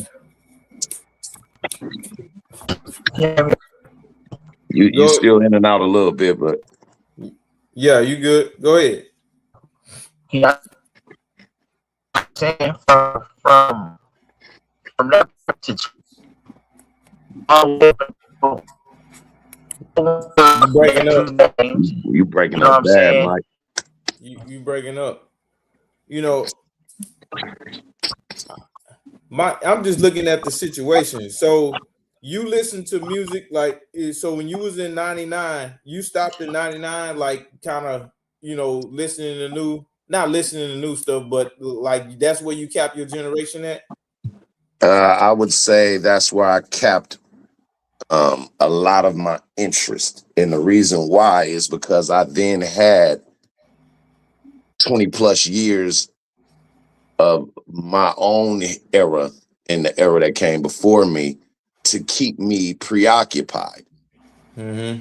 You know what I'm You had saying? your Like baseline. Your I had baseline. my baseline. It was enough between the Tupacs and the Too Shorts and the Scarfaces and the Jay-Z's and the Bigs and all these. It was a bunch of motherfuckers to keep me preoccupied. Just the 90s alone is enough to keep a nigga preoccupied for the next 20 years. Yeah. You know what I'm saying? So the newer music that was coming out wasn't so much of a priority for me as it was for the niggas that came after me. I would say my 20-year run is from 88 to 2010. That's my 20 years. Yeah. But the thing is, during that time, even from 79 to now, do you see any even though they are making music for a younger generation, but if you step back and look at the whole timeline from 79 to 2026, what pattern do you see? As far as the production, as far as the talent, as far as, you know what I'm saying, everything. What do you see? Do you see an increase, or do you see stagnation, or do you see a decrease? That's what I'm saying. I see both advancement in the lyrics, the production, because we had a whole lot less to work with back then. I mean, you had niggas still doing you had niggas doing songs on 2-inch reels back then. Then it went from that to ADAT. It went from ADAT to you know, the full flat out digital. You went from niggas that was using SP12s and basic beat machines to the birth of the MPCs, and you know what I'm saying. So the advancement of technology definitely boosted the game. As far as the subject matter goes, I would say that's more what's the word I'm looking for? What's the word I'm looking for, man? When something is not trivial, but when you can It's have not impactful. when you can have a different opinion than me, but neither one of us is wrong. Subjective. Okay, all right, subjective. So, All right. right. So the quality of the lyrics are subjective. It's going to be subjective to me because I'm going to look at it from a biased standpoint, no matter how much I try not to. Because if I'm going to rank any artist and how they are as far as their skill level, their subject matter, or what have you, then I'm comparing that to something that I have a base to compare it to. So if I'm comparing it to artists, like, to me, and this is just my opinion, the best quality of hip hop all the way around, from production, bars, subject matter, best decade was the 1990s. And the reason why I say the 90s over the 80s, because in the 80s it was still in its infancy and everyone hadn't came to the table yet. Now, do But you think of you know, so you say the 1990s, and I agree with you, and that's what we share. Me and you share a generation from 88 to 99. So I agree with you. And I've listened to everything from the 70s all the way until today. To me, yeah, that's the best leg. You know what I'm saying, from 88 to 99. Do you right. think? Do you think? And we just talking. You know what I'm saying. This is hypothetical. Do you think we're gonna get another run like that from 88 to 99? Do you think we have another one in the future? I think the run has never stopped.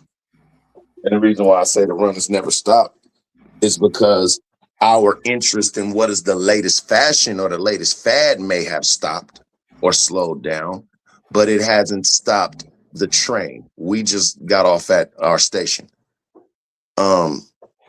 Again, it's no way to not look at that without being biased to a certain degree, because you're comparing that to your era. No different than if you went back before your era, you're still going to be biased because it wasn't as advanced before. Now, do these rappers have more complex lyrics than some would argue from the 90s or the 80s or whatever? Absolutely. That could be a good argument, because it could be stood to say that the lyrics from our era, speaking about the decade of the 90s, was way more advanced than the lyrical schemes, patterns, overall style than it was in the 80s or the 70s. Yeah. You know, back then everything was a throw your hands in the air and give me a hoe. You know what I'm saying? So by the time it got to the 90s, niggas kind of pulled back on the rock. You had to come with a little bit more, a little something a little more advanced than that. And that's why I believe the 90s was the best era, because in that era, in that small decade, that block of time, you had to rap your ass off. Yeah. You had to, it was a requirement to be different. As to where I feel like, and that's probably why I lost interest in it, because I started to see everything run into a blur. That's what And I'm it was saying. only a few standouts, but that's in my opinion. So that's, you know, it's subjective, because that's like somebody asking me, what's my top five? Like if I ask you, what's your top five dead or alive of all time? And then as soon as you name your top five, I go, oh, nigga, get out of here. That shit is whack. Now, am I really asking you your top five, or do I want to give you your top five? Like, I can't be mad at your choice. You know what I'm saying? Yeah, but me and you can have that conversation. And I think you have to share some kind of generational experience to have that conversation. You know what I'm saying? You know, somebody who only listened to hip hop from 79 to 87 can't have that conversation with somebody that listened to hip hop from 2011 to 22. It's just it's the same thing. Even basketball, Michael Jordan is not in the top five of some of the, you know, older people, but he is at the top of our list. You know what I'm saying?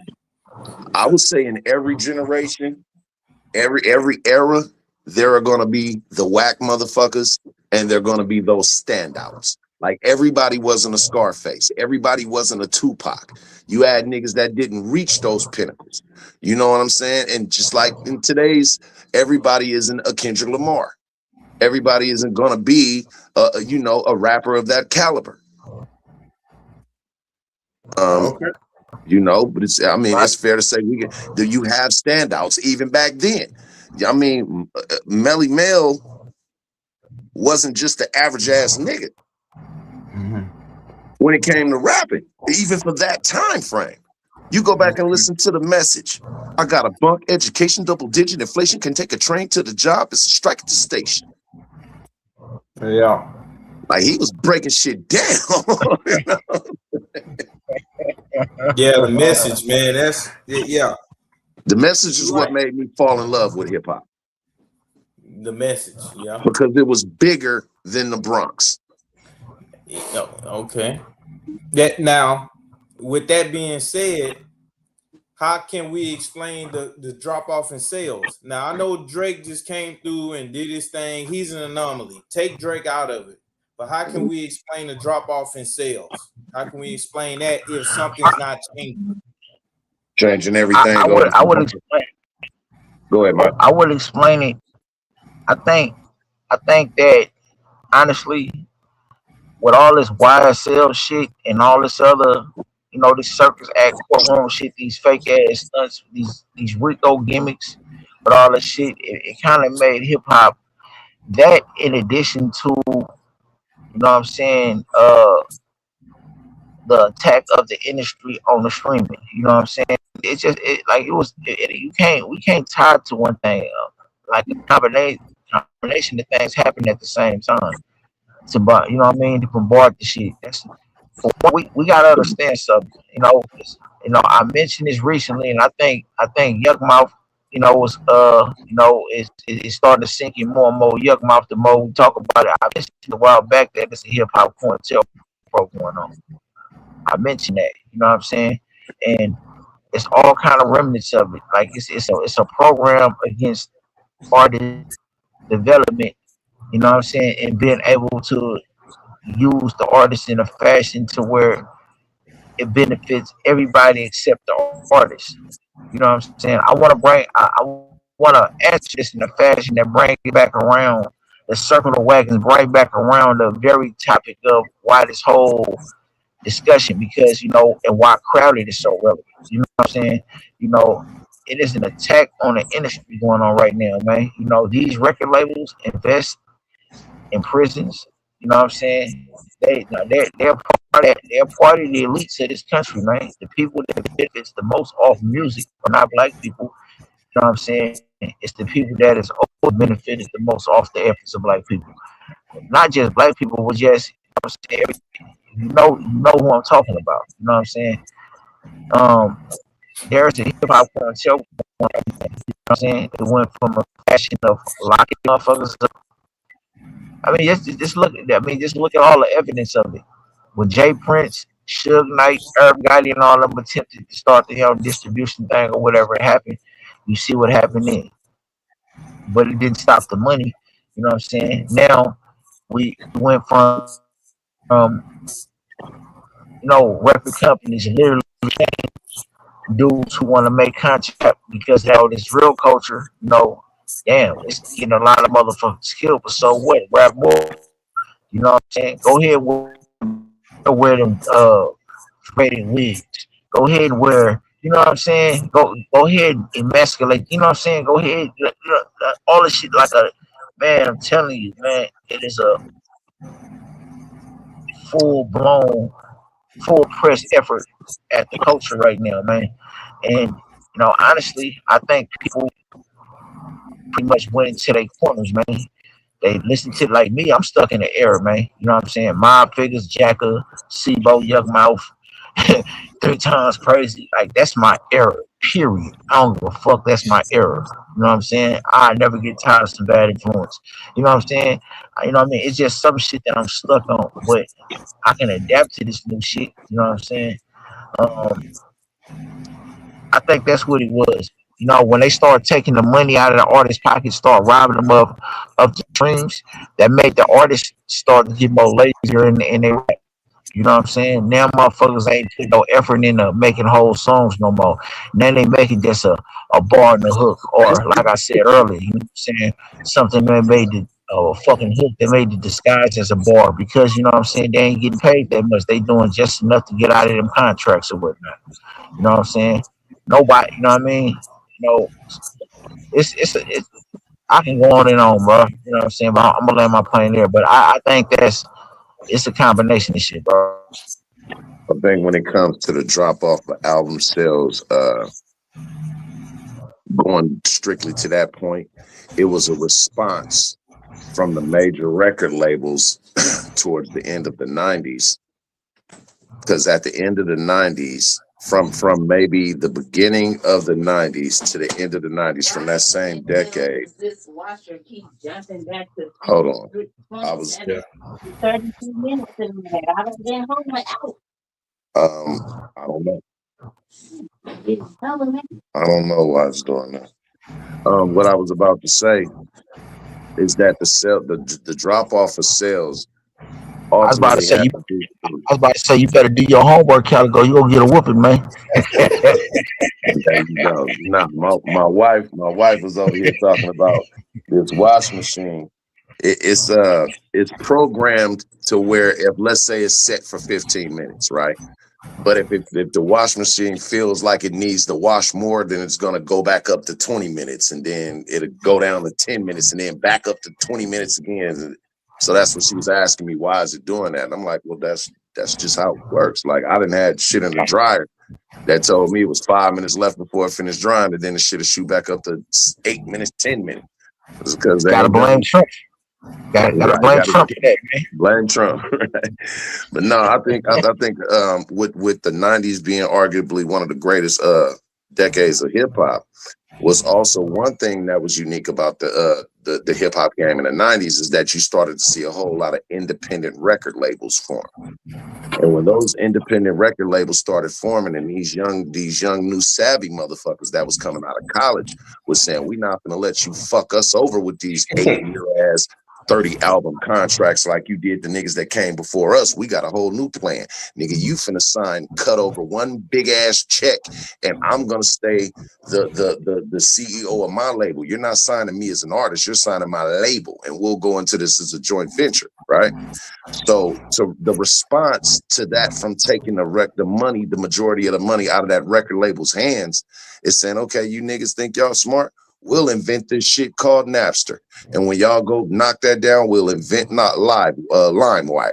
And then 100 million more websites to where we have motherfuckers selling your shit on every liquor store corner, every goddamn barbershop. Because if we can't get the kind of money that we want off of it and leave you the crumbs, we'll make sure we make it hard as fuck for you to get the money off of it that you want.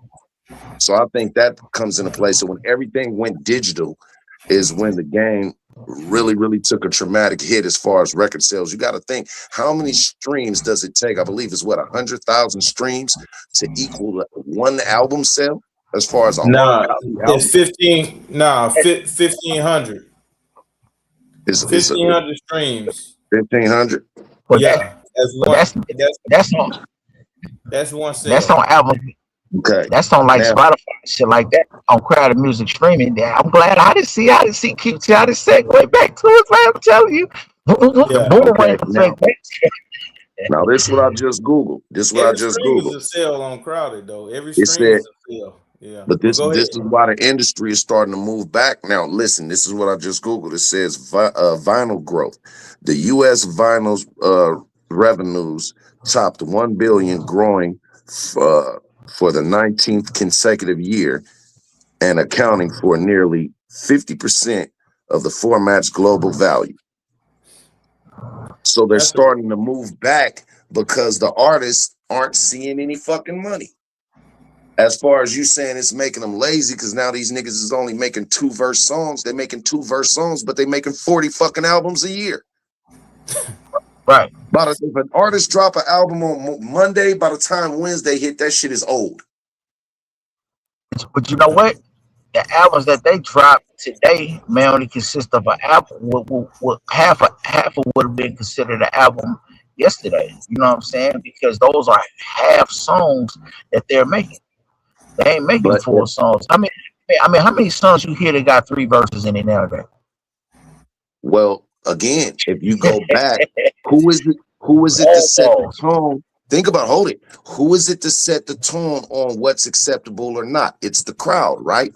Because if we can talk about 3-verse albums, shit, we can go back to the fucking 80s where niggas was doing either one long ass goddamn verse or 4 or 5 verses.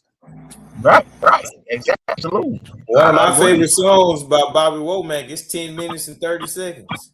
Shit, one of my favorite songs by Parliament and Funkadelic, Not Just Knee Deep, is 15 plus minutes. Shit, my favorite song by Too Short, one of them, I think, I Ain't Tripping is 8 minutes? All right. It's a long song. But the point that I'm making is that the crowd determines on what's going to be acceptable or not. So if these young niggas, because it's their generation, it's their time, it's their era, it's their of now, if they're the ones that choose to accept it, then it's nothing that me, you, or anybody else that came before them is going to change their mind, because they can always look at us and say, kick back. Oh, nigga, you had your time. We got this now.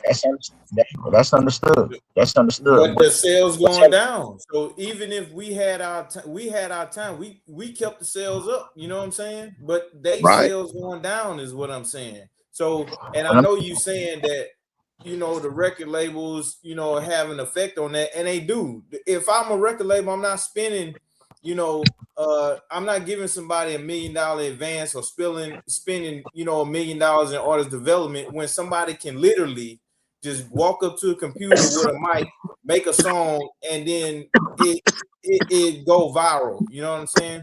I think people are looking for viral moments and fame instead of actually doing the business and trying to make money. You know what I'm saying? In music. You know who fucked that up who fucked the game up with that? Soulja Boy. And I'm gonna tell you why and how. Yeah. That nigga didn't have no sign to no major record label. That nigga dad went and bought him the computer and a fucking few programs, music programs, and that nigga sat in his room and was one of the first motherfuckers to utilize YouTube to circumvent all of the fucking marketing that he would have had to go through a record label for, placement that he would have had to go through a record label for. He circumvented all of that because he had the internet and said, why the fuck do I need to go to somebody to beg them to put me in a store way the fuck out here when if I upload this shit on the computer, I'm every goddamn where. Yeah. He pulled a trick with No, LimeWire. he didn't use a trick. He took advantage of the technology that was in front of him. He did use a trick. What his trick was, like the popular songs that people was downloading on LimeWire, he would upload his songs but name it the popular song. So he'll upload that Soulja Boy song and then make it Beyonce. And of course you're gonna click on it and download it because it say Beyonce. But when you hear it, all you hear is Soulja Boy. You know what I'm saying? That is Right, one of the tricks that he used. But off of those pirate sites, he wasn't making any money. His Okay. All right. His money came from the revenue that he was generating off of YouTube. Yeah, all right. You got it. You know what I'm saying? From all of them views and shit. Every 21st, every 26th of the month. Nigga, when that YouTube check hit, he was cashing in. Okay. And then it was after that, he went to his exposure was strictly through the internet. And he was one of the first young motherfuckers to do that shit and take advantage of it. And everybody else from old to new followed suit. So he broke the mold on that. And even though niggas laugh at it, be like, nigga, this nigga always complains. Nigga sound like the modern day Little Richard. Everything somebody doing, nigga, they stole it from him. But they stole that from him. I gotta give him that. I had this argument all the time with my son Davion, and I mean, I gotta respect his point because he's looking at it from the young niggas' perspective, like the same way that you can talk about, hey, y'all young niggas ain't got no respect. Nigga, fuck y'all old niggas, cause y'all old niggas is gatekeepers. Y'all niggas be hating on us young niggas. Really? That's how they feel? Hey, that's how a lot of them feel. And it shows when we say shit like, yeah, man, this rap shit dead now, man. These niggas watered down. we have that conversation right now. The only thing I say that shit cut both ways, man. The hatred cut both ways, but the niggas ain't the only niggas that you don't hear that's insecure is the niggas that's from back in the day that still handling their business. You don't hear E40 and Too Short. Too Short, I was on Clubhouse making this argument the other day because niggas was talking about all these contemporary niggas. So, for example, been around forever. You know what I'm saying? All of your favorite artists is Too Short is their favorite artist. That nigga didn't collab with all of them. He got more albums than all of these niggas. Got more platinums than all of these niggas and all of that. And, you know, he ain't complaining about shit. You know what I'm saying? He just sitting back. He ain't changed his style. He ain't did nothing. Probably his market strategy. It ain't pretty much of anything. You know what I'm saying? The niggas that's marketing right, that's saying, that's keeping it relevant and staying fluent. None of the niggas pay. That's why I pay attention to people like Snoop. That's why I pay attention to Kick Sneak and all. You know what I'm saying? It's like it's a way to do when this they shit. Look at Snoop, when they look at 40, when they look at Short, they look at them niggas as a novelty act. Nigga, you niggas is unk to us. You feel me? They look at them no different. They look at them no different than we would look at a Melly Mel or a fucking Africa Bambaataa. Slightly different from Africa Bambaataa, but y'all got well, I'm just talking about the musical aspect. Nothing to do with his, you know what I'm saying? You know what I mean? They look at that the same way that, like, we didn't look at Little Kim like Roxanne Shante. That's a relic. I'm trying to bring the point I'm getting at is that I'm trying to bring, like, because really we talking about the business aspect of shit. We was talking about Soulja Boy's business acumen and why it worked for him. You know what I'm saying? You know, then it was mentioned how niggas become novelty. So I got to point it out. You know, we talking about how the old look frown at the young and how the young frown at the old. So I'm looking at the old niggas who was around before my time. You know what I mean? That they're relevant today. You know what I'm saying? It's on their shit. You know what I mean? And and I use two of the best examples of that. You know what I'm saying? How they doing? So I'm looking at their business. You know what I'm saying? Just keep on reinventing themselves. So if you're a youngster that's watching this and you wondering how do you get like them niggas who was around probably before you was born, pay attention to their business practices, man. You know what I'm saying? Because it's the business. This is a business. Rapping is the fun part. When you in that studio, that's the fun part. That's the hobby. Once you step out that sound booth, it's business. It's contract signed. It's all kind of shit that's going on. You know what I'm saying? To make that shit count for you. You know what I'm saying? But there are going to be those who are seeking every nigga that puts you in a booth, unless you get your money with yourself in there. You know what I'm saying? The niggas who put you in that booth is seeking to make a profit off you, man. You know what I mean? So you have to figure out how you going to get equally or more than them. So look at But those who've see, been doing it from the beginning. but that's what I'm saying. That's my point, Mike. They don't like how gatekeepers were back then.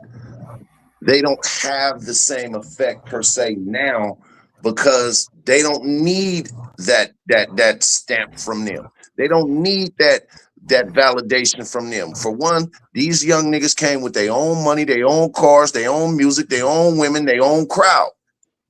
They don't need that validation because they've used the internet successfully to get around that, which we didn't have the option of.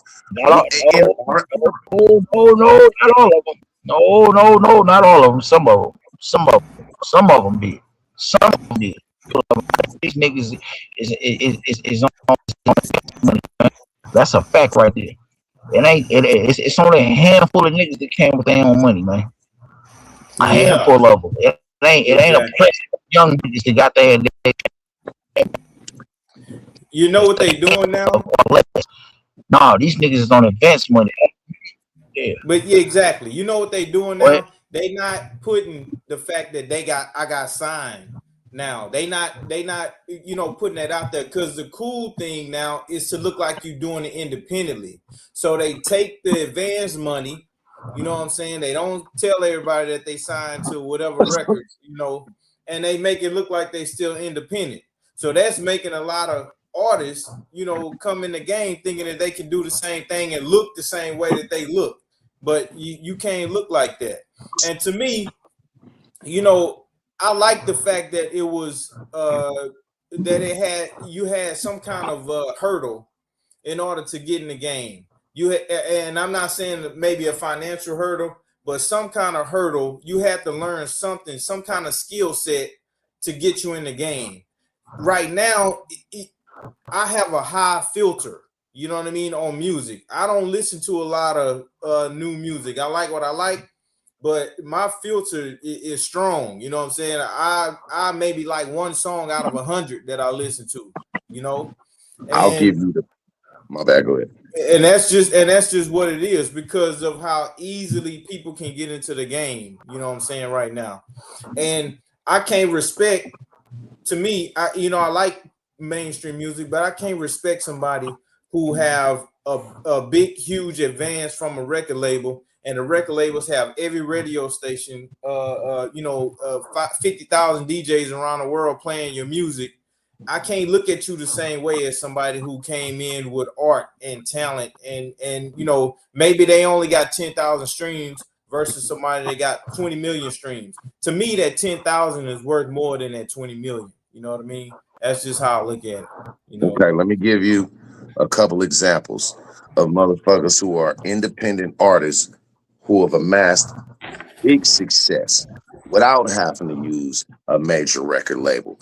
I'm gonna I'm leave the listening. best. I'm gonna leave the best for last, but we'll start with Chance the Rapper. He's an Hey, independent artist, never signed to no major record label. he didn't Macklemore. even have a dick. Now, hold on, and I don't mean to cut you off. Much respect, but I'm talking about not even having a distribution deal because that matters.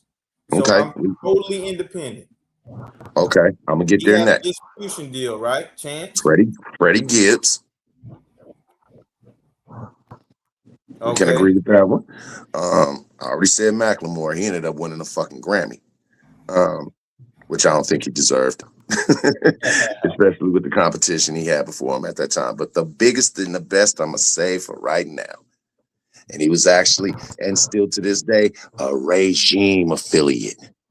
I Tech know. motherfucking nine. Didn't he have a distribution deal though? Nope. Everything went through and is maintained through Strange Music. Never. Tech Nine never had a distribution deal. What you telling me? Everything through Strange Music. Okay. Strange. Everything through Virgin. Strange Music, man. It says widely regarded as the most successful independent hip hop artist of the modern times since co-founding Strange Music in 1999. He has built a massive and fiercely loyal fan base and has grossed millions in independent album sales, solidifying a legendary status in the underground rap scene. What about this Virgin Music Group distribution he had right here? I'm only going off of what I read as far as him being an independent artist. Okay. All right. I mean, You I'm know? just saying, you know, to me, if And to be honest with you, even if he didn't have that, let's look at the fucking the fan base that this man amassed, the compound that he did once he grossed these millions. You talking about a motherfucker reinvesting into himself. I believe, yeah, I support Oh that. my Yeah, God. Did you see the compound this man got? you're right about that. Oh You know, my God. I will put him at the top, but but real independent to me, you know what I'm saying? And it's not just because I'm down south, but we had a lot of independent people down here, man. You know what I'm saying? DJ Screw selling tapes. You know, he ain't have no. He has a situation later, but beginning, you know what I'm saying? He didn't have that type of deal. You know, Rec Shop Records. You know, who else? You know, if you want to break it down to the people, Lil Kiki and you know what I'm saying, and Zero, and to me. Houston Didn't they all artists come through? were Didn't they all independent. come They through? didn't reach the level of Tech Nine though, but they Didn't they were. all come through Rap a Lot? No. They Zero didn't. didn't come through Rap a Lot. Zero did. Kiki But didn't. who? Lil Kiki didn't come through there. Nah. Later he went to Swisher House later, but I'm talking Okay. about in the '90s when they were straight on tapes. You know what I'm saying? Right. Tapes, CDs. They were completely independent. Swisher House was completely independent. You know what I'm saying? To me, now I would put Tech Nine at the very top of independent artists all around. You know what I'm saying? But to me, artists are gonna have to get used to the fact that you might only hit the 100,000 stream mark. You know what I mean? You're not getting to 25 million streams unless you go through that door, because those major labels own those doors. Major labels own a percentage of Spotify. You know what I'm saying? Spotify owns a percentage of DistroKid. People probably don't know that. They have a direct relationship. Spotify Right. owns DistroKid. You know what I'm saying? So, you're not gonna get to those millions and millions and millions and millions, unless you're Tech Nine. You know what I'm saying? But you're not gonna get to that level. Well, everybody not gonna get to that level. Let me say that. I think people need to bring down their expectations. If you want to really be independent, bring down your expectations and understand that 300,000 is like a diamond to you, or 500,000 streams is a diamond to you. You know what I'm saying? And just get used to the new paradigm of the numbers are low for independent versus global artists that are signed. They playing on a different playing field. You have the Negro leagues. The attendance is lower. Yes, the amount of money you make lower, but you own everything. You know what I'm saying? Versus a Jackie Robinson going to the major leagues. Yeah, he got more notoriety and fame, but what did it do? You know what I mean, for the overall industry, for the independent. They got more money too. Yeah, who? Jackie Robinson got more money? Yeah. Than he would playing in the damn Negro League. All right, but this is all right. So think about this though. He You say basically the Swisher House was totally independent? at the beginning, yeah, they were. They Oh. did. They signed. All of them signed later. You know what I'm saying? In the 2000s, like the 10s and 11s. Yeah, they went and got different deals. But Screwed No, it Up Click says was in totally independent. 2004. It's saying 2004 they signed a distribution deal with Asylum Records, who's a Okay, subsidiary of Warner Music Group. but from 94 to 2004, you know what I'm Right. saying? They was Right. independent, you know? Screwed Up Click from 90 to, you know what I'm saying, whenever they signed their first deal, when DJ Screw passed, 2001, 2002, Right. they was totally independent. That was straight up. And like I said, they didn't get no gold records from RAA. They gold now, you know what I'm saying? But they wasn't getting Right. no plaques. They wasn't at no Source Awards. They wasn't, on the BET channels or nothing like that. But they was making money. You know what I'm saying? So Right. people are gonna have to let go of that. I'm gonna be on get a Grammy every year, or I'm gonna be on every social media page, or I'm gonna have my distro kid highlight or get highlighted on Spotify. You got to let that go and understand that if you're independent totally and you own everything, your numbers are gonna be lower, and you have to kind of lower the bar of what you're gonna see. You know what I mean? So, So but yeah, but when go ahead. when you talking about money versus notoriety, Mm-hmm. I think Easy E said it the best. I don't give a fuck about the fame. I'd rather deal with the money. You can have the name, give me paid, then rap, because all that other bullshit without money ain't jack, right? Yeah. Anyone, rather they utilize a major record label, and I think it's better for a independent record label to utilize a major record label for distribution because they stand to gain more of an advantage doing it that way than to sign their artists over to their record label as artists or acts. Nah, nigga, you gonna cut one big ass check. I'm gonna come bring you all of my acts that I got. This is what I got to present. But I'm staying the CEO of my shit and not letting you absorb my company inside of yours and make me a motherfucking put me on a payroll as an employee. No, nigga, we gonna do these Make me sound like joint ventures. Once you take that money, though, they own you, though. If you take a dime, they own you. If It I give depends you on what money, kind of contract you signed. If you signed a contract as a joint venture, then they don't own you like that. but they own you, though. You know what I'm saying? They have a say so. If you take any advance money from anybody, they own you, man. You know what I'm saying? If you get a mortgage on your house, you can tell everybody you own your house, but if until them numbers hit all zeros, they own You you. The still bank don't own that own you. motherfucker. Because even if you bought that house free and clear, nigga, if you own it, why you gotta pay land tax? Well, you're right. So the county own it. You know what I'm saying? But you're right about that. But still, Somebody you gonna put their hand in your pocket. It's just how many hands gonna go in your pocket. But the that's point that I'm making is that if I'm the CEO of Swisher House and I got a deal on the table with Warner Brothers or Virgin or Epic or whoever, right? And this is a major record label that I can use to boost my placement through distribution because I have a wider distribution range than I do. Then I will sign a joint venture. And that's a whole lot different than owning you. When they own you is when you basically sign to them as an artist. Then they really own your ass because they own all of your publishing. But it's different when you sign joint ventures. Look at the deal that Baby came away with. Fucking with Universal Music Group. That nigga kept all of his masters. So how the fuck do they own him if he's the one that owns the masters? but Baby and them went on that run first, though. They went on a run first, and They they got came signed. with the numbers. They came with numbers. That's why They Master dropped what, P. 4 albums before they got that big ass deal. They dropped Guerrilla Warfare, BG's Chopper City, one other Hot Boys album, and 400 Degrees. That was 400 their whole package. degrees. You know how many hits on 400 degrees? Absolutely. That's what got them to close the deal. I believe without 400 Degrees, they wouldn't have been able to get that deal. That's right. So they came in with momentum. And the thing is, what the record label saw was the momentum. You know what I'm saying? They wouldn't The, have rep, done that with a startup. They the saw the record label momentum seen the coming in. untapped market.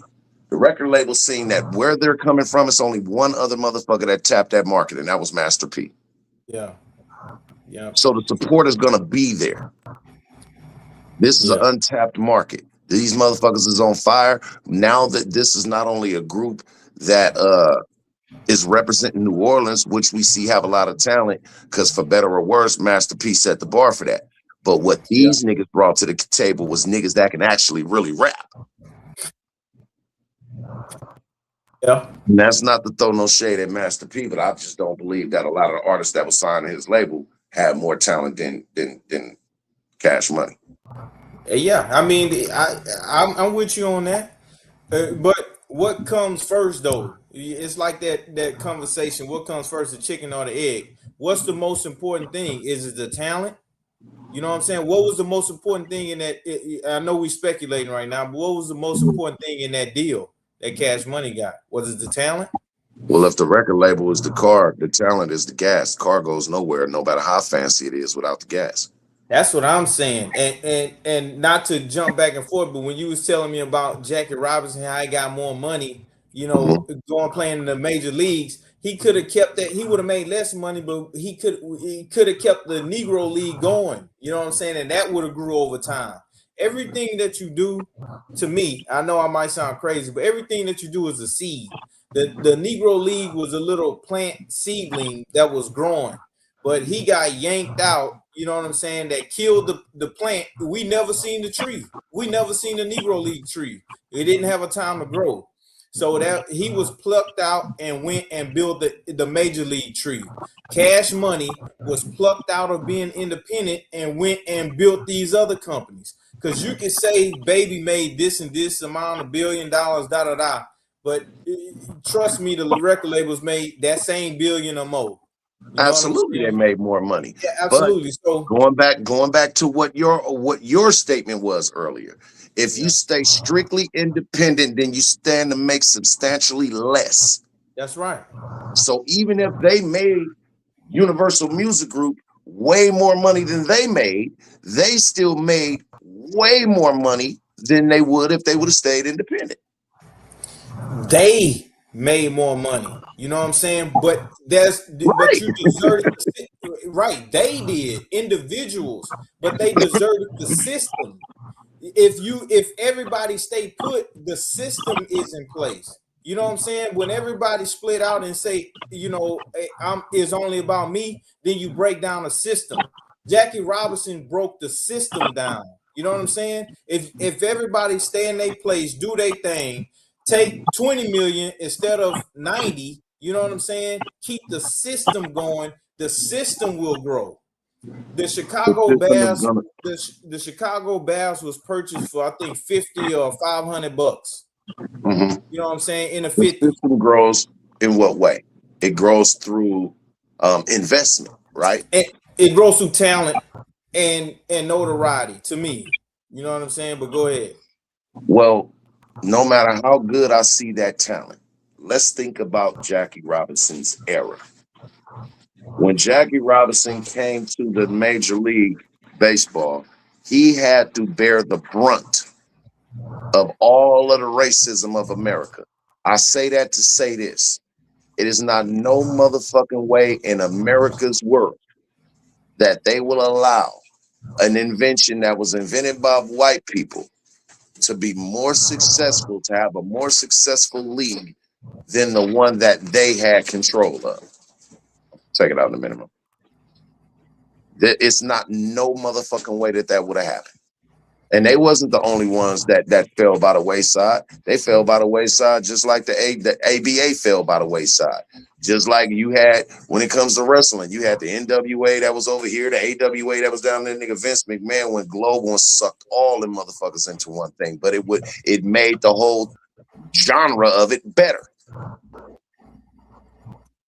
Major record labels, we can't look at them as total fucking demons, because without that money in that investment, with all that tall money from those major record labels, you wouldn't have got the great kind of like I not only say that some of the best hip hop music was made in the 90s, but some of the best hip hop videos was made in the 1990s. That wasn't coming from no independent money. But as a whole, it pushed the culture forward because we used their money to do it. We don't own the culture now. It's gone.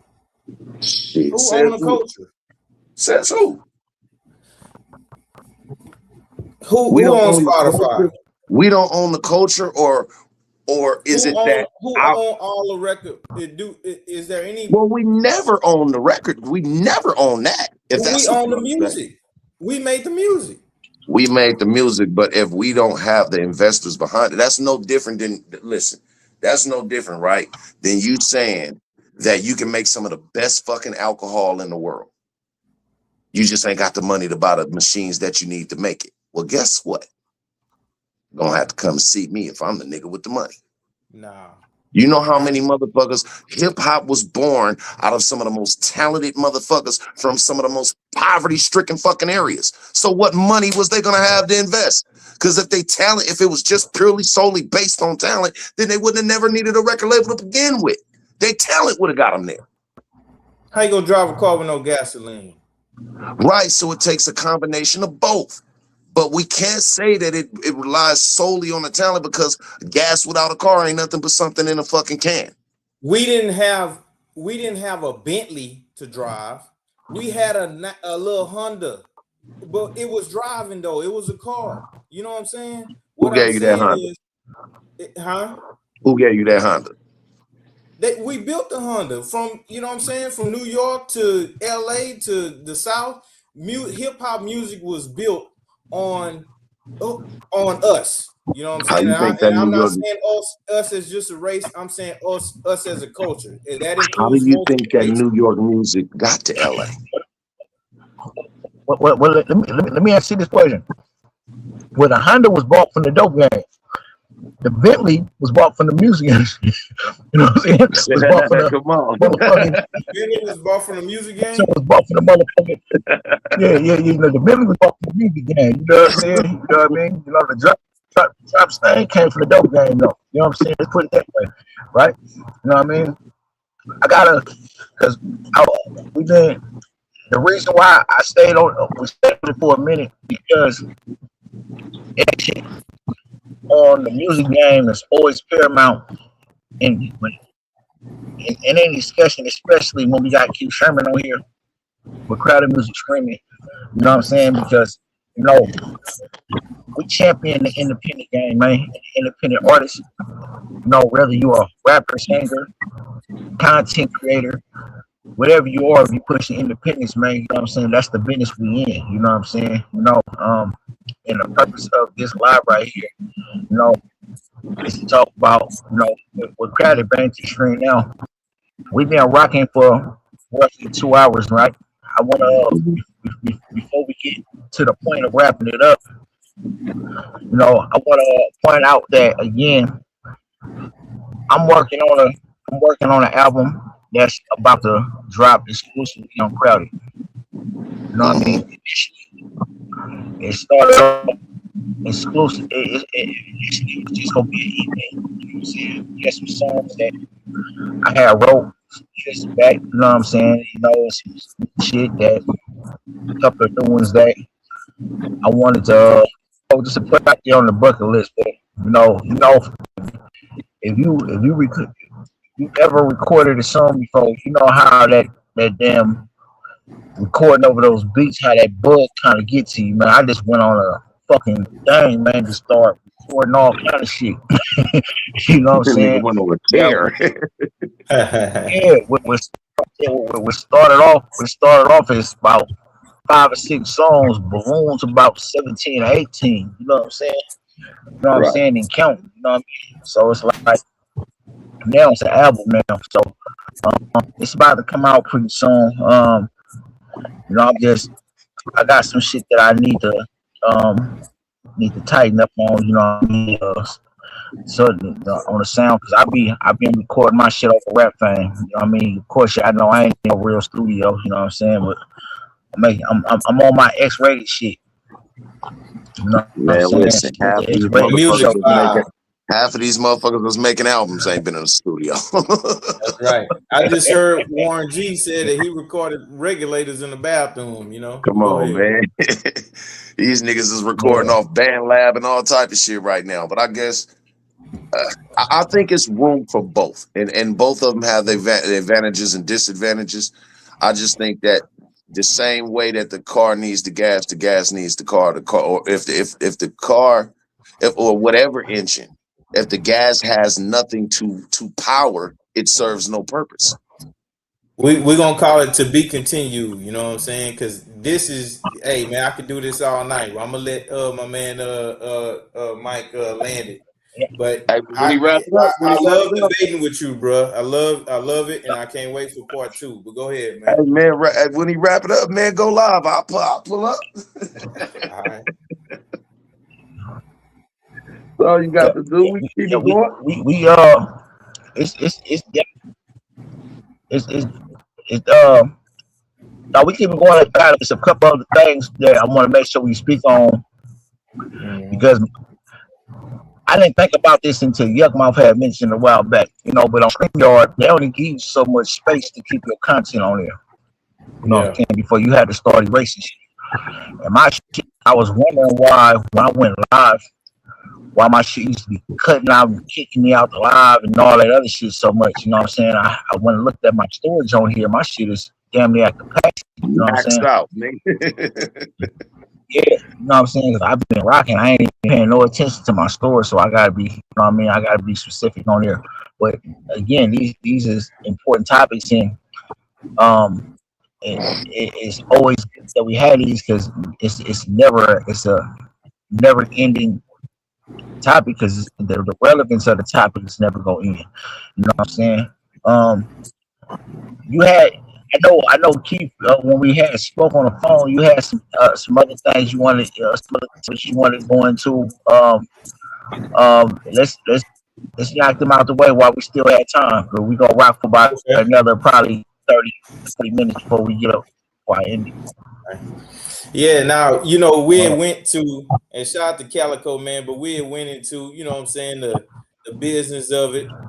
But yeah, we gonna have that conversation. We're gonna finish it. But another leg of it was the impact on our youth and how our youth it takes the music, listen to the music, and they go out nowadays and really living that music. You know what I'm saying? I can see it, and we had brought up the fact that a lot of young people are mimicking some of the things that they hear in songs, dissing people who passed away, going to their graves, you know what I'm saying, disrespecting people. And it's just a generation, to me, is becoming more violent because of that, And so I just wanted to see how y'all felt about that. When it was the case of this dude who ended up shooting somebody, and when he was at trial, he tried to say that the reason why, I want to say it was a cop, but I'm not 100% sure. Anyway, he was on murder trial. And in his trial, he said the reason why he did that is because he was listening to Pac. He was influenced by that. Do you agree with that? Yes or no? That I agree that Pac influenced him? Yeah. I can't say. I wouldn't have been influenced by Pac. You know what I'm saying? But I can't say. As a dude who being locked up for the murder case, whose own lyrics being used against him at this very trial, because they somehow managed to make hip hop a part of my trial. I wasn't a recording artist at the time, and I wasn't rapping about anything I was locked up for, but yet it was a part of my trial anyway, just to get a conviction. I'm going to say it's cap. However, there are people in this world who do get influenced the same way that Grand Theft Auto and shit like that. You know what I'm saying? Absolutely. Go out and want to carry out them very scenes. So we can't discount it, but We're not going to. We can't. At the end of the day, it's about. I'm gonna So tell would y'all that be something. based on the music and the games, or would that be based on that person? It's based on the person. And I'm gonna tell you this, right? Because even if that was an excuse, 10, 15 years down the line, you sitting in that cell, that excuse ain't gonna resonate with you no more. You know what I'm saying? I used to say, man, you know what I'm saying, to my mama and daddy would have lived a certain way. I wouldn't have lived a lifestyle that brought me to this motherfucker. Boy. You know what I'm saying? After 10, 15 years, that shit didn't mean nothing. You know what I'm saying? I started looking myself in that mirror. You know what I'm saying? I'm telling you, I'm giving y'all the real how you really how that accepting opinion, that accepted opinion is gonna turn into shit in your mind after a while after you suffer the consequences, man. So if you listening to this statement, don't ever be one of them people who think music, man, is gonna ever be or something outside of yourself is gonna ever be a viable excuse for you doing something stupid. Man, It what's won't wrong be. with you? Okay, so The since devil we is in agree your that, head. The devil is in your head every day, telling you to do something. If it wasn't the music, it would have been something else. The devil is in your head every day, telling you to do something stupid. If it wasn't music, you would have said voices like me, or seeing voices. I was hearing voices. Okay, you know what I'm saying? So you know, I mean, it's gonna be something, but ultimately, the jury they didn't convict the music. They convicted your ass. You know what I'm saying? You okay, gotta be your ass gonna pull the trigger. Pac didn't go to jail. You did. right. So okay, so we all seem like we're all in consensus. We all agree. We're all in agreement that the music alone can't motivate a person to do the things that they would, because in order to include one, then we have to be inclusive to all of it. If that's the case, I can walk up to a rapper and say, nigga, you ain't really living that shit, and call him weak because he ain't really out there killing niggas. But then that means I can also walk up to Arnold Schwarzenegger and say, man, you fake as fuck, you ain't no real robot, nigga, you ain't no real killer, nigga. So I mean, we have to draw the line somewhere, or either be inclusive to it all, right? So I can't say, But see, the niggas nowadays, all they talking about is killing. Nigga, when my era, nigga, it was niggas like Gangsta Nip. Spice it was One. niggas like Scarface. These niggas made, like, Bad Influence had a song called Maniac Mind. Like, niggas, you serious? But Hold on, you nigga. know, Spice One, nigga. Spice One, Yeah, nigga. We like at the we East grew up Bay. on that same shit. So it's just said in a different way. But as far as the sub genre of gangster music or edgy music, or even we can go as far as horrorcore hip hop horror, like the shit that a lot of earlier 3 6 Mafia music, like Man, look, our best version of 3 6 Mafia, man, is X-Rated and Brother Lynch, man. You know what I'm saying? right. Who was with that shit, man. You know what I'm Gory saying? niggas And talk about eating niggas guts and all, like, so I'm yeah, yeah, saying yeah, that to yeah. say I'm Babies, saying that nigga. to say we at the risk of sounding like the cranky uncle sitting in the chair now.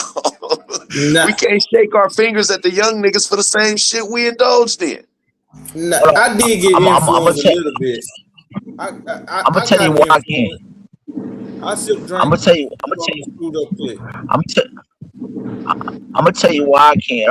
I'm gonna be real quick, Keith. Cause I'm gonna excuse me real quick.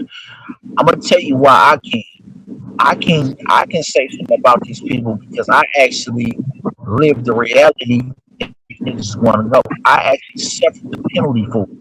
I actually lived through it. Now, if you haven't lived through the consequences on both sides of the fence, if you haven't saw behind these walls, if you haven't faced the trial, the voir dire, the preliminary hearing, nigga, he's telling on you, you ain't lost the family members, you ain't did all the shit that I done experienced up here behind shit like that, yeah, you probably would not be able to relate on what the reality is. I'm just telling niggas whatever excuse you may give for that, it ain't gonna mean shit at the end of the day. It ain't Them gonna mean just shit. excuses, man. They ain't gonna mean a fuck ass thing, man, who influenced you, because they ain't gonna stop your ass from getting locked up. Period, Yeah. I nigga. think music Answer I think for yourself. music itself, sonically, music itself can can alter your mood for both good and bad. I mean, shit, if you got a bomb ass playlist on some R&B with a red light screwed in, you're definitely gonna be thinking about getting pussy. More so than if you was listening to motherfucking Spice One, you know what I'm saying, with a red light in. But I guess my point is, that has to be at the discretion of the individual more so than collectively. We can't throw hip hop as a whole of whatever era under the bus because of bad choices that some niggas choose to live out in reality. Because if that's the case, and if it did have a motivating factor that was that serious, nigga, the first time I listened to Scary X, I would have been in the pen. First time I heard all of that was one though. That was one. Go ahead, Keith. Go ahead. If you say because I got if something I you want to say after listen to, you say if you would have really believed a Scary X, you know what I'm saying, you would have been in the pen. Now peep this right here. You know, that's one person. Just imagine yourself in a high school gym full of people, right? Y'all all on the basketball court. Everybody's just sitting there. And one person in that crowd is rapping like a Scary X. You know what I'm saying? He might not affect you, but imagine if everybody in that gym except you is rapping like a Scary X. And now, you know what I'm saying, you seeing all these people speaking the same language. That will affect you subconsciously, believe it or not, you know. So then you were without now, choice. What I'm seeing is Keith? What? You can't absolve yourself of responsibility because now you can't. But what I'm saying is they not just seeing one dude act like NBA Youngboy, they seeing a whole generation act like NBA Youngboy. And really is all coming down, to me, is coming down, you know, from the music. They not gonna admit that. Just like I had to think back. I did sip drink because of the Screwed Up Clique, because of what Lil Kiki was saying, Big Pokey and ESG. They was talking about sipping drink. I didn't become a drink head, but I did sip it. You know what I'm saying, for a month or two. And so making a choice didn't have nothing to do with it. Don't drink it though. I'm telling you, don't drink it. But shit was good. Hey, but what I'm saying is, what you're doing though, you're not talking about the elephant in the room was that you made the choice to do it. I did, but if you in the middle of a gym and everybody surrounding you doing the same thing, what choices are there? You know what I'm saying? There's still your choice. What are the choices, brother? Do you know that if every goddamn corner store was closed down and the only place that I can buy some alcohol at was in a gay bar, I can walk in there and order me a motherfucking drink and not think about no other nigga. And everybody in there is looking at niggas. Hold on, let me bring this shit home, right? I'm just gonna bring this shit full circle, right? You know what I'm saying? For one, it's human nature to be influenced by something. Being influenced by something and acting upon something are two different things, man. You know what I'm saying? So, back in the days, before all these laws, you had a whole community, man, that if a black boy was walking down the street, you had a whole block of white people, man, that was trained to hate that nigga, man. You know what I'm saying? You know, they lynched that nigga, but yet did those black kids choose to go and mob up, man, go kill that neighborhood? No. They chose not to, whether it was fear or not. So at the end of the day, it tells you that niggas got sense, man, and know when to act when they want to act. You know what I'm saying? So that's one thing. You know what I mean? Music influences everybody. That's the whole thing about music. It's made to move you, period. You know what I'm saying? Everybody knows certain songs and certain lyrics and whatnot, but at the same time, everybody ain't going acting that shit out, man. You know what I'm saying? We used to call these niggas studio gangsters back in the day. You know what I'm saying? The niggas that we thought that was just talking about shit that they wasn't doing, they was called studio gangsters. You know what I'm saying? You know, now they just call them fake ass niggas now and there or whatever. You know what I'm saying? False advertisers or whatever you want to call it. But it's still the same thing. I'm just telling you the most important fact of it all.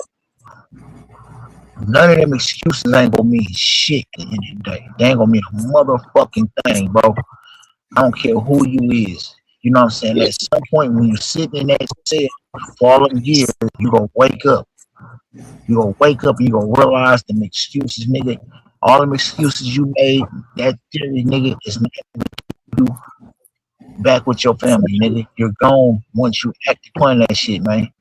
You know what I'm Yeah. saying? They trying to take Lil Durk about. They trying to take Lil Durk out the equation, regardless of all the money that my nigga. You know what I'm saying? No, doing some old shit, but yet you got to do like Donald Trump, who commit 34 felonies, man. You know what I'm saying? Who can get elected in the office, man? Fire his prosecution, man, before they can even get to him, man. We're not dealing with a fair system, period.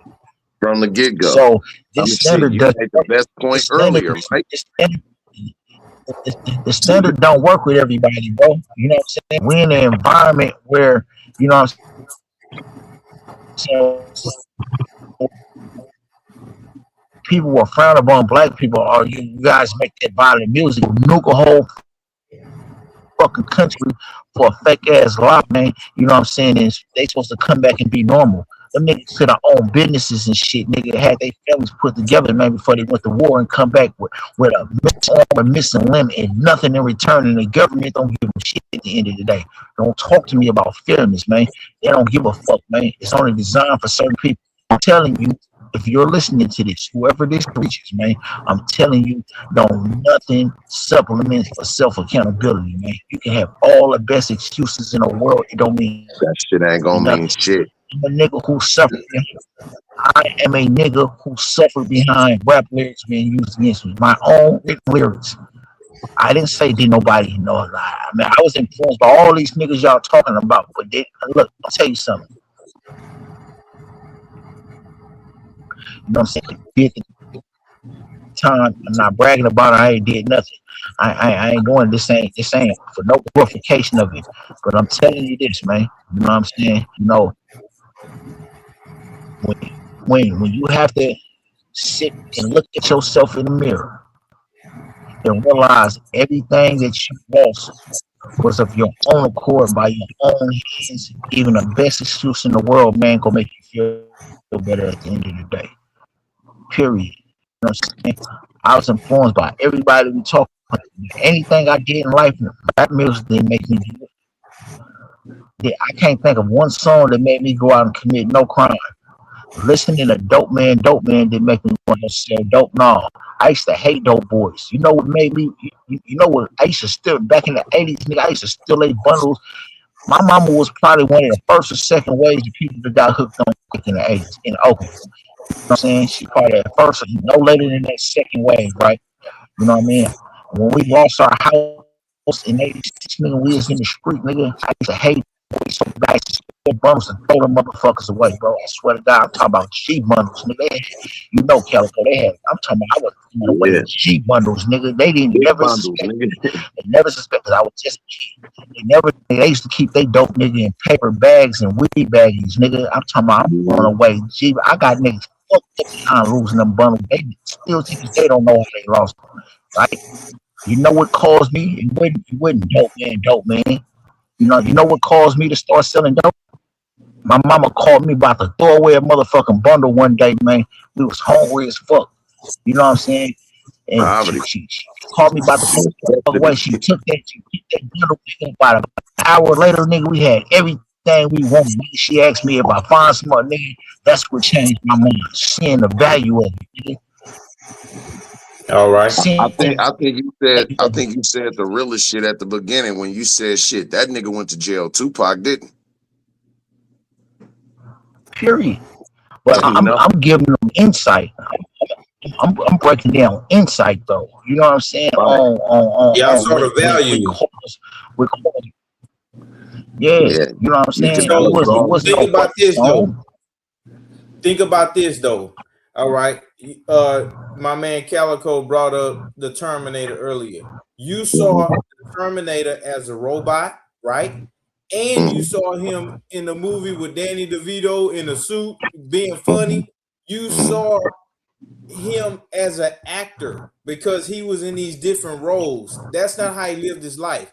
These dudes, the hip hop, I'm just gonna say hip hop, they go in a booth with all these chains and all this, flashing all this money. they go to the grocery store the same way. So even though they are acting in a booth, they still make it look like that's their real life because they walk around like that. They don't take the robot suit off like Arnold Schwarzenegger do, like he did.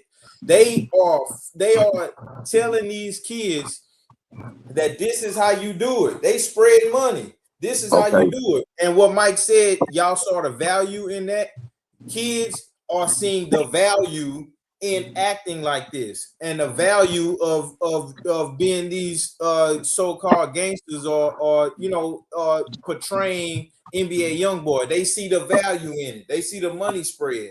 So As to there's where no they don't see it. So are you saying to where as they don't see that with actors because they know actors are actors? exactly. They think Well, that then these how the dudes are fuck do really you like that. explain niggas doing the same goddamn shit after watching the nigga and wanting to be like old dog? Who? Old dog, he an actor. Yeah, and it's in the same way that they tried to use Tupac, a motherfucker fought a case over old dog. What I'm saying is, NBA YoungBoy. People think he faking in the booth. I think he faking a little bit, but he's not letting the generation know that he faking. You know what I'm saying? These other artists, they probably got fake jewels, fake money. That's probably prop money. Who knows? But they not coming And out in a suit and tie saying, "Hey, I was just acting in the booth." They not doing that. They making it seem like this is how they live in life, and they are successful from it. They see the value. okay, well, let me use that. Okay, well, let me use that same excuses. Let me use that same thing, right? George Bush ain't gonna come out and tell the people, man, I lied to y'all, man, had all y'all people killed, man. I had y'all to invade Iraq and Afghanistan when neither one of them had anything to do with 9/11. You know what I'm saying? We always talk about what we ain't doing. Ain't nobody gonna do it. Business is business. The whole point of business, man, is to sell products to people to get them to listen to you. We rhyme. It's the whole point of rhyming. The rhyming to make shit make sense, man, to make motherfuckers want to buy it. But I'm saying since us as people, we're so analytical, we want to look into, oh yeah. It started off as people just storytelling and narrating about what's going on in their neighborhood and what's happening around. Then we envelope to this point, oh, you don't live in that shit. Oh, you ain't living that shit. No, it's not people doing that shit. You know what I mean? Some people just rap about the murder. They might have seen they brother or they close partner get killed, man, or what, and they rhyme about it.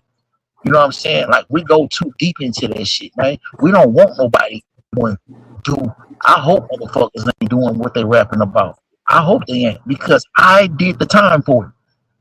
The shit that I literally was not rapping about that they used against me. I spent over half of my life behind bars for. You know what I'm saying?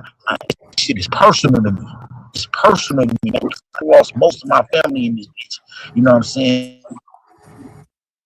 Behind this type of shit. I don't want nobody going through that. You know what I mean? So come out. We can't expect them to. Is the devil gonna come out and say, yeah, I'm really trying to lead you?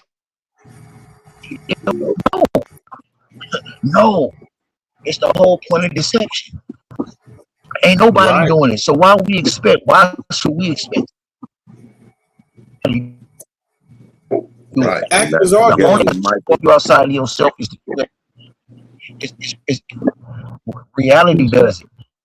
Reality is the only thing that exposes you. You know what I'm saying? They think it's reality, bro. What about that? But see, that's what Mike meant by when he said that's where accountability comes into play at, and how these motherfuckers ain't finna give a fuck about whatever excuse you got for them. Listen, if you go to the mall and you see only three fast food places that you can eat from, you're gonna think that that's your only options.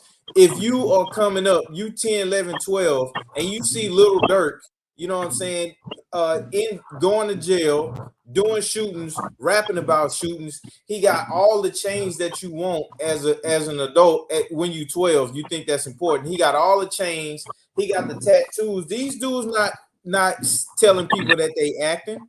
They telling people that I'm real 24/7. Okay. I'm Little Dirk And 24/7. when these niggas catch cases and when they get ended and when they lives get ended, I mean, does that not serve some relevance to what they're Okay, also seeing? Mike is an example of that. He's telling you, okay, man, listen, brother, before you think and get caught up in the hype, thinking that nigga, it's another side to this shit. and let me wake this up too. Y'all want to be Lil Durks and shit? Okay, Lil Durk was out there famous with the millions, man. This nigga's in jail without the chains and shit with the millions, man. This nigga, they locked this millionaire ass up. He in there fighting for his life right now, man. So I'm just telling you, bro. Free my bro. Free. That's my op, man. I'm on my free Durk hype, man. Free that man. Long live King Von. I'm saying this. You know what I'm saying? Look, if you're the type of stupid motherfucker who feels like what you hear on music makes you want to become something that you're not. Look, even the hardest niggas, man. I grew up around gangsters in my family, man. I'm talking about real gangsters, man. Real life gangsters in my family. Don't nobody want to do no sentence, man. I don't give a fuck who you are. It's setback. It's loss, man. This is time. This dead time. It's dead time, bro. I fell April 12th, 2000, my nigga. We in June 2026, my nigga.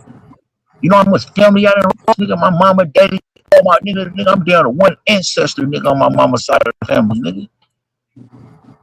What you know about that, nigga? Most of you niggas couldn't even fathom, nigga, losing your brother, nigga. I lost everybody except my siblings, nigga.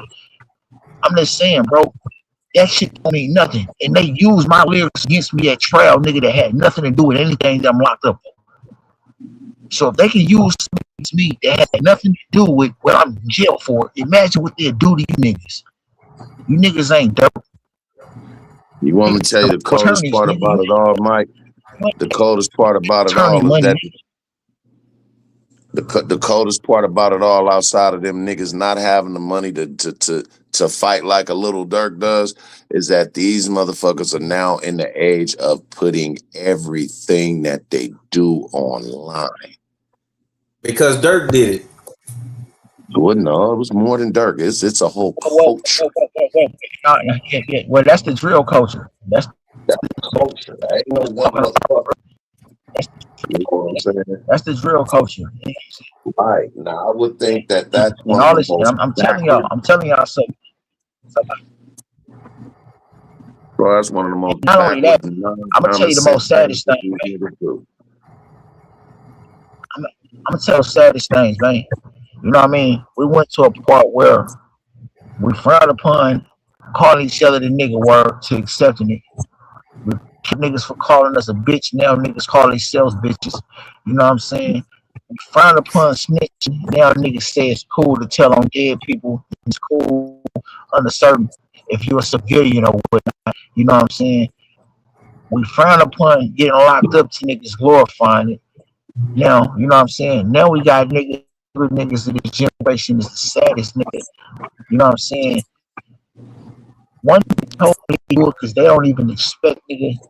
We ain't talking about grown niggas with fully developed brains. We talking about 12 to 16, 17, 18-year-old niggas who do not have no expectation of living to see 21. Right. They don't care to see 21. That's why they talk about it anyway. And they're locked up. I'm saying, nigga, fuck that up, fuck that other side, nigga. I tell on everything, nigga. I'm telling you, bro. It's like, my nigga, like, wake the fuck up, bro. All I'm saying is this, man. If you know, I'm not a proponent of thinking that jail saves anybody. I done seen more people die behind a motherfucking wall than I ever saw die in the streets. You know what I'm saying? I'm just keeping it real for way more petty shit than I see niggas die for in society, bro. You know what I'm saying? And I'm telling you, man, you know what I'm saying? Look, none of that shit y'all telling yourself it's gonna matter. It's not gonna matter 5, 10 years down the line, man. When people start dying off on you, you know what I'm saying? Look, your favorite artist, man. If you're a fan of Durk, I'm a King Durk. I'm a Lil Durk fan. I'm a King Von fan. King Von is no longer here with us. You know what I'm saying? You know what I mean? Like a lot of people. Like, I'm a Pac fan. Look, I was living when Pac was on Earth. See, being a Pac fan and actually living during a time when Pac was living are two different experiences, man. Pac was a live nigga. Pac kept the world lit, nigga, when he was amongst us, nigga. It just felt different when Tupac was walking amongst us, bro. I remember that time. It's two different experiences from a nigga who become a Pac fan, you know. But it never made me do anything, bro. I'm telling you, that shit ain't gonna mean nothing, my nigga. I'm telling you, bro. It does not mean anything. Self accountability, bro. Right. Whatever This is what excuse you my job produce. as a nigga that literally sat these sales and did the time, nigga. You know what I'm saying? I'm telling you, bro. Any of them excuses you give yourself ain't gonna matter. It ain't gonna mean shit. It ain't gonna mean nothing, nigga. Real is a real gas, nigga. The realest thing for a nigga to do is to stack his ones and take care of his family, nigga. That's the realest shit ever you can do, nigga. You know what I'm saying? You know, learn how to resolve conflict, nigga. You know what I'm saying? Nigga, that gun ain't gonna always resolve, nigga. You know what I'm saying? I'm telling you, I live in a state where you can kill a nigga for breaking into your motherfucking home, nigga. You're still, nigga. Right. Ain't no I stand mean, your ground state.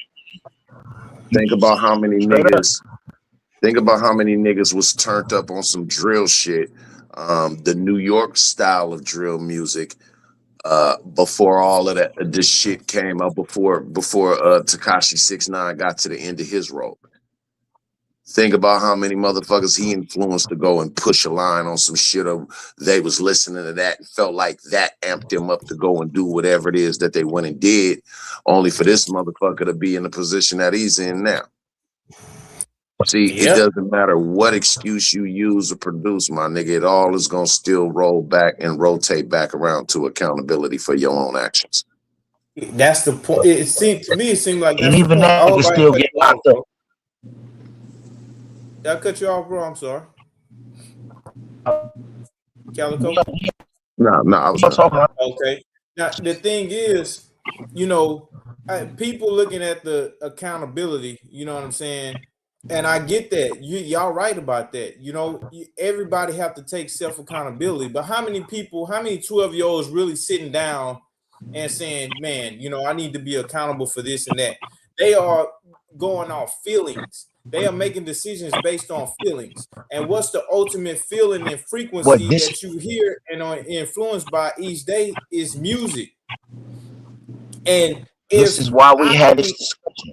exactly, and if I Hey, think, hey, yo, let me chime into that real quick. Let me chime into that part because like it's you saying something important. I want to chime into the part on this. See, we got away from the part. This where parenting. We Father's Day was just yesterday or the day You before, just gonna depending say on where that. you at. You know what I'm saying? It was just Sunday. You know what I'm saying? We got away from the part, nigga, of parents having a role in this shit, man. If you're the type of parent that's just Accountability. gonna let your kids just sit back and figure out life on their own, and you ain't sitting there helping them understand and go through that shit, then you're just as guilty as your kids are, man. that it is. It still revolves back around to accountability.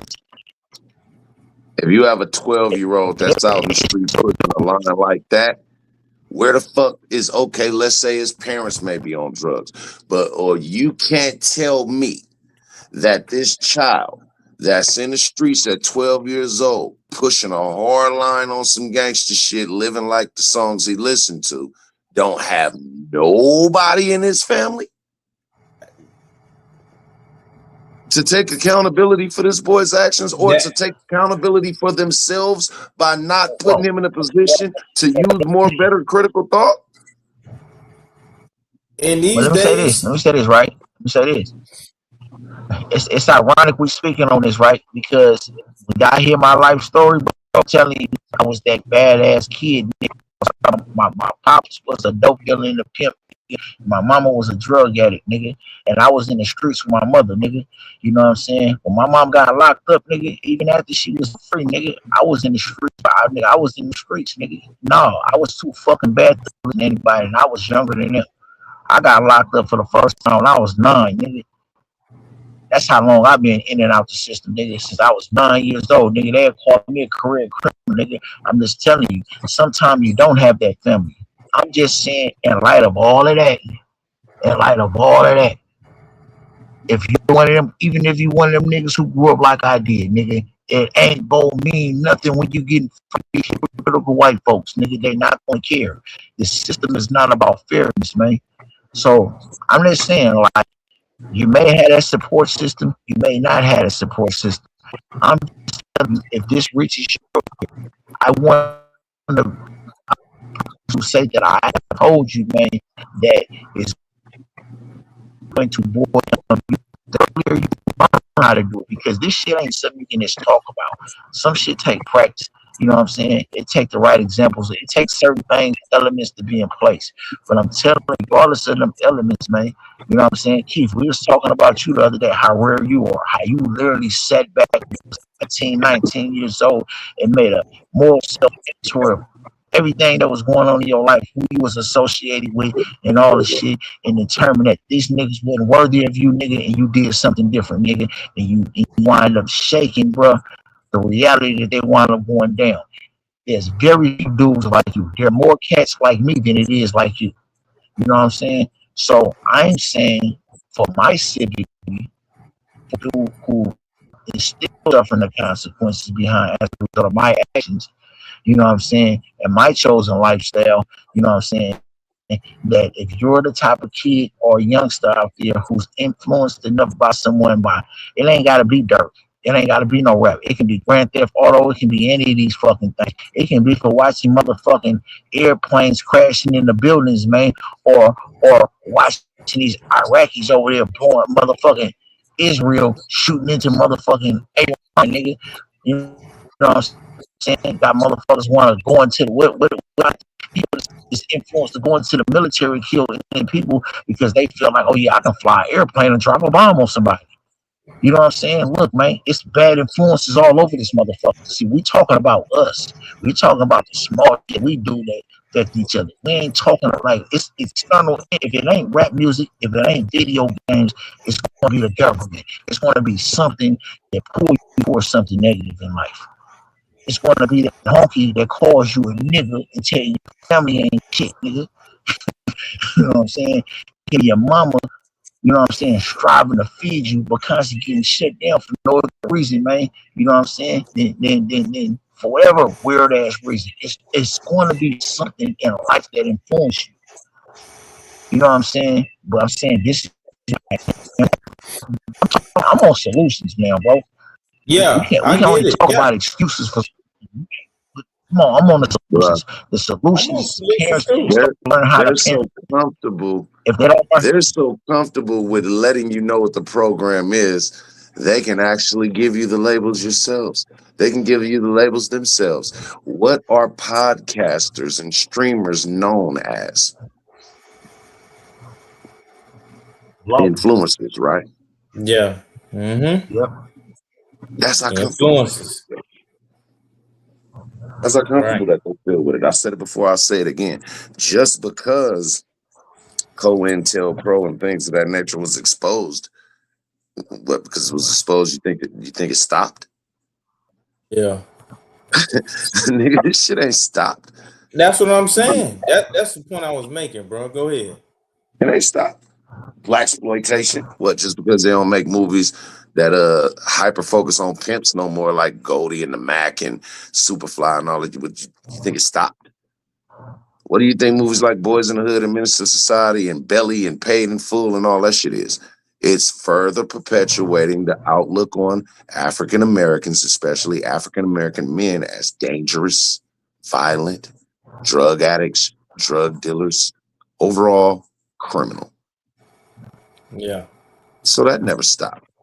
So you can absolutely believe Mike when he tell you that when it comes to the judicial system, nigga, this shit is everything but fair. That's the And last part of the system.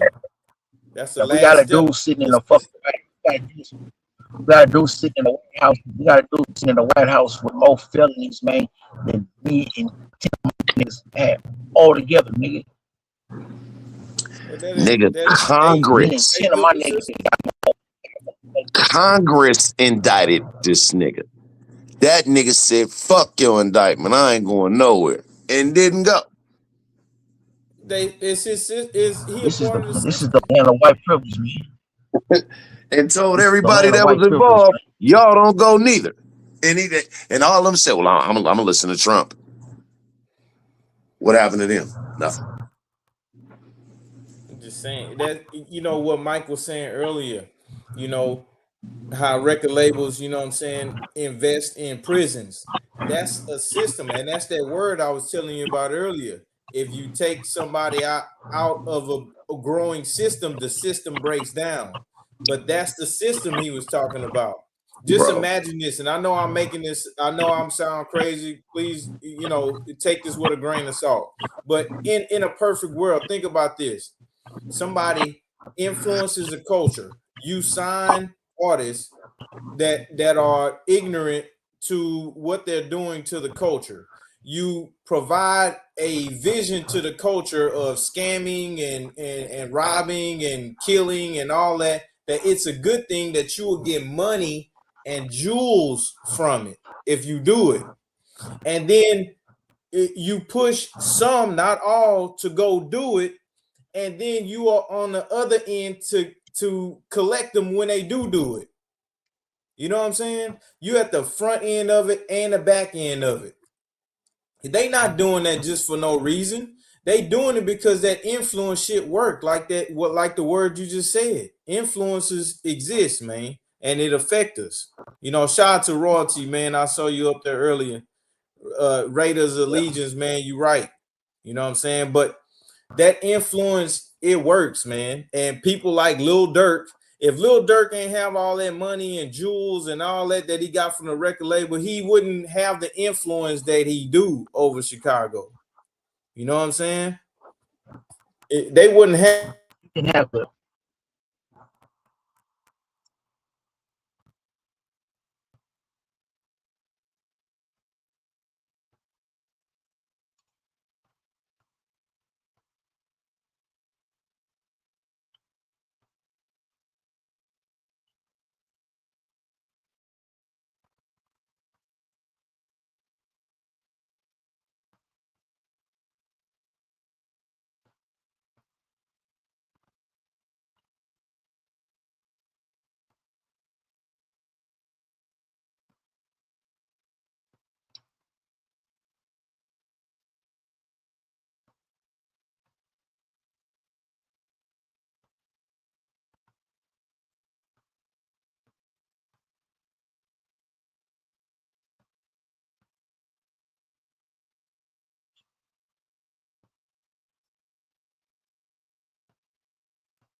What's good, bro?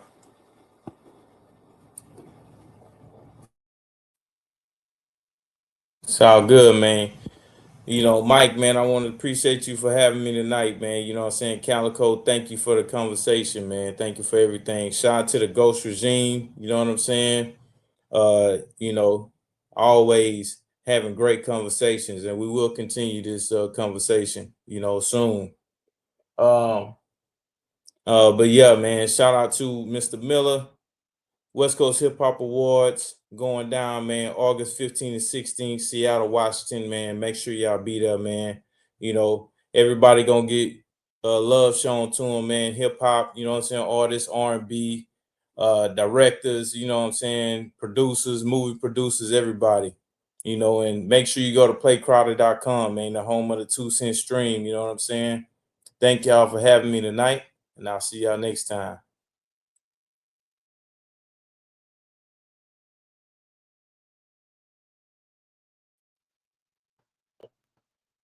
Yo, I don't know what happened, man. I don't know what happened or where everybody go, man. Damn, I just saw Keith up in here. I don't know what the hell just happened, man. The fuck? Everybody get you. And then man, yeah, my screen, y'all got the acting up, man. But I appreciate the tap in, man. For everybody who done tapped in here, man. Dope, epic discussion, man. Absolute epic, epic, epic discussion, man. You know what I mean? Everything that I do has to have a message in it, man. It has to have a message, period. You know what I'm saying? I'm not just on here to push a brand. I'm saying I'm here push on that I'm pushing on here, man, because I have something to give back to society, man. That I have something to give back to the people. I want the people to thrive off of, man.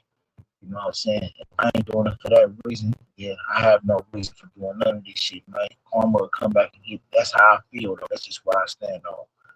Period, man.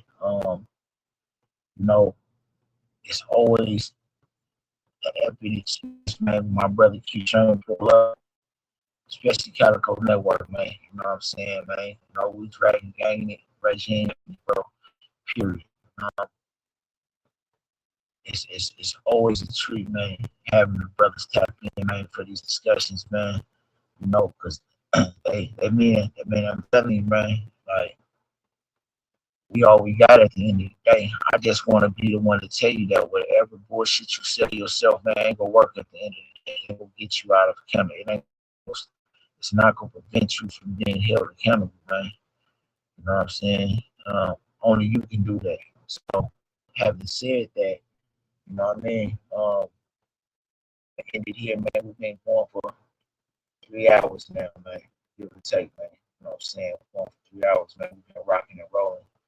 I hope y'all enjoyed it, man. Like, share, subscribe to your guy, comment.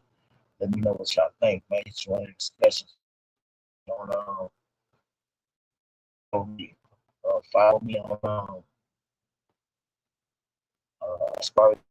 Mike, man, on Instagram, or the _ghost_regime _network on Instagram. Sorry, Michael on TikTok, or the Ghost Regime Network on TikTok. I'm on all platforms, man. You know what I'm saying? You Google the Ghost Regime, man. Anything the Ghost Regime is gonna pop up. Period.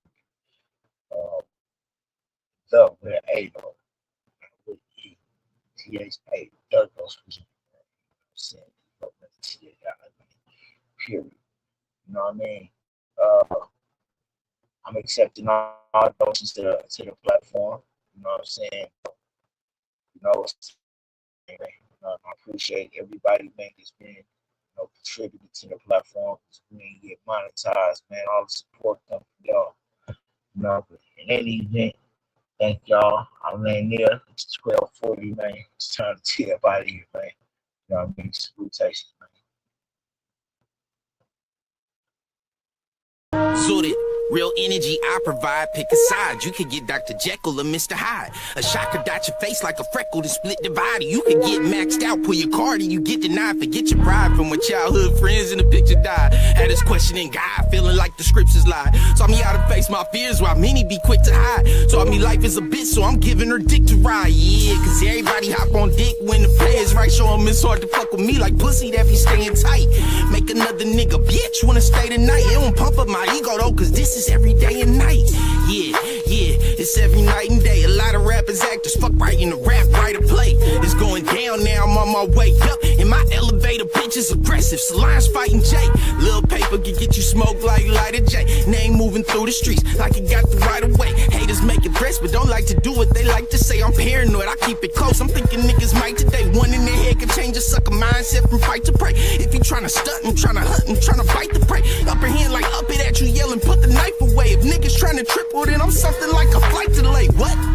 Yeah, they don't know who they fucking with, like tongue kissing they girl right after I had her sucking it. I shit on competition, and up to their neck they stuck in it. Cause when I shoot my shot, ain't no dodging that shit or ducking it. Get you clapped like stripping ass with a buck in it. Used to suckers telling and taking they tail and tucking it. Stay away from me, cause you niggas got bad luck and shit. And anytime you see me chasing chicken, know I'm plucking it, pussy.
I see that I'm still up in this motherfucker, man. You know what I'm saying? Again, salute to everybody, man. So,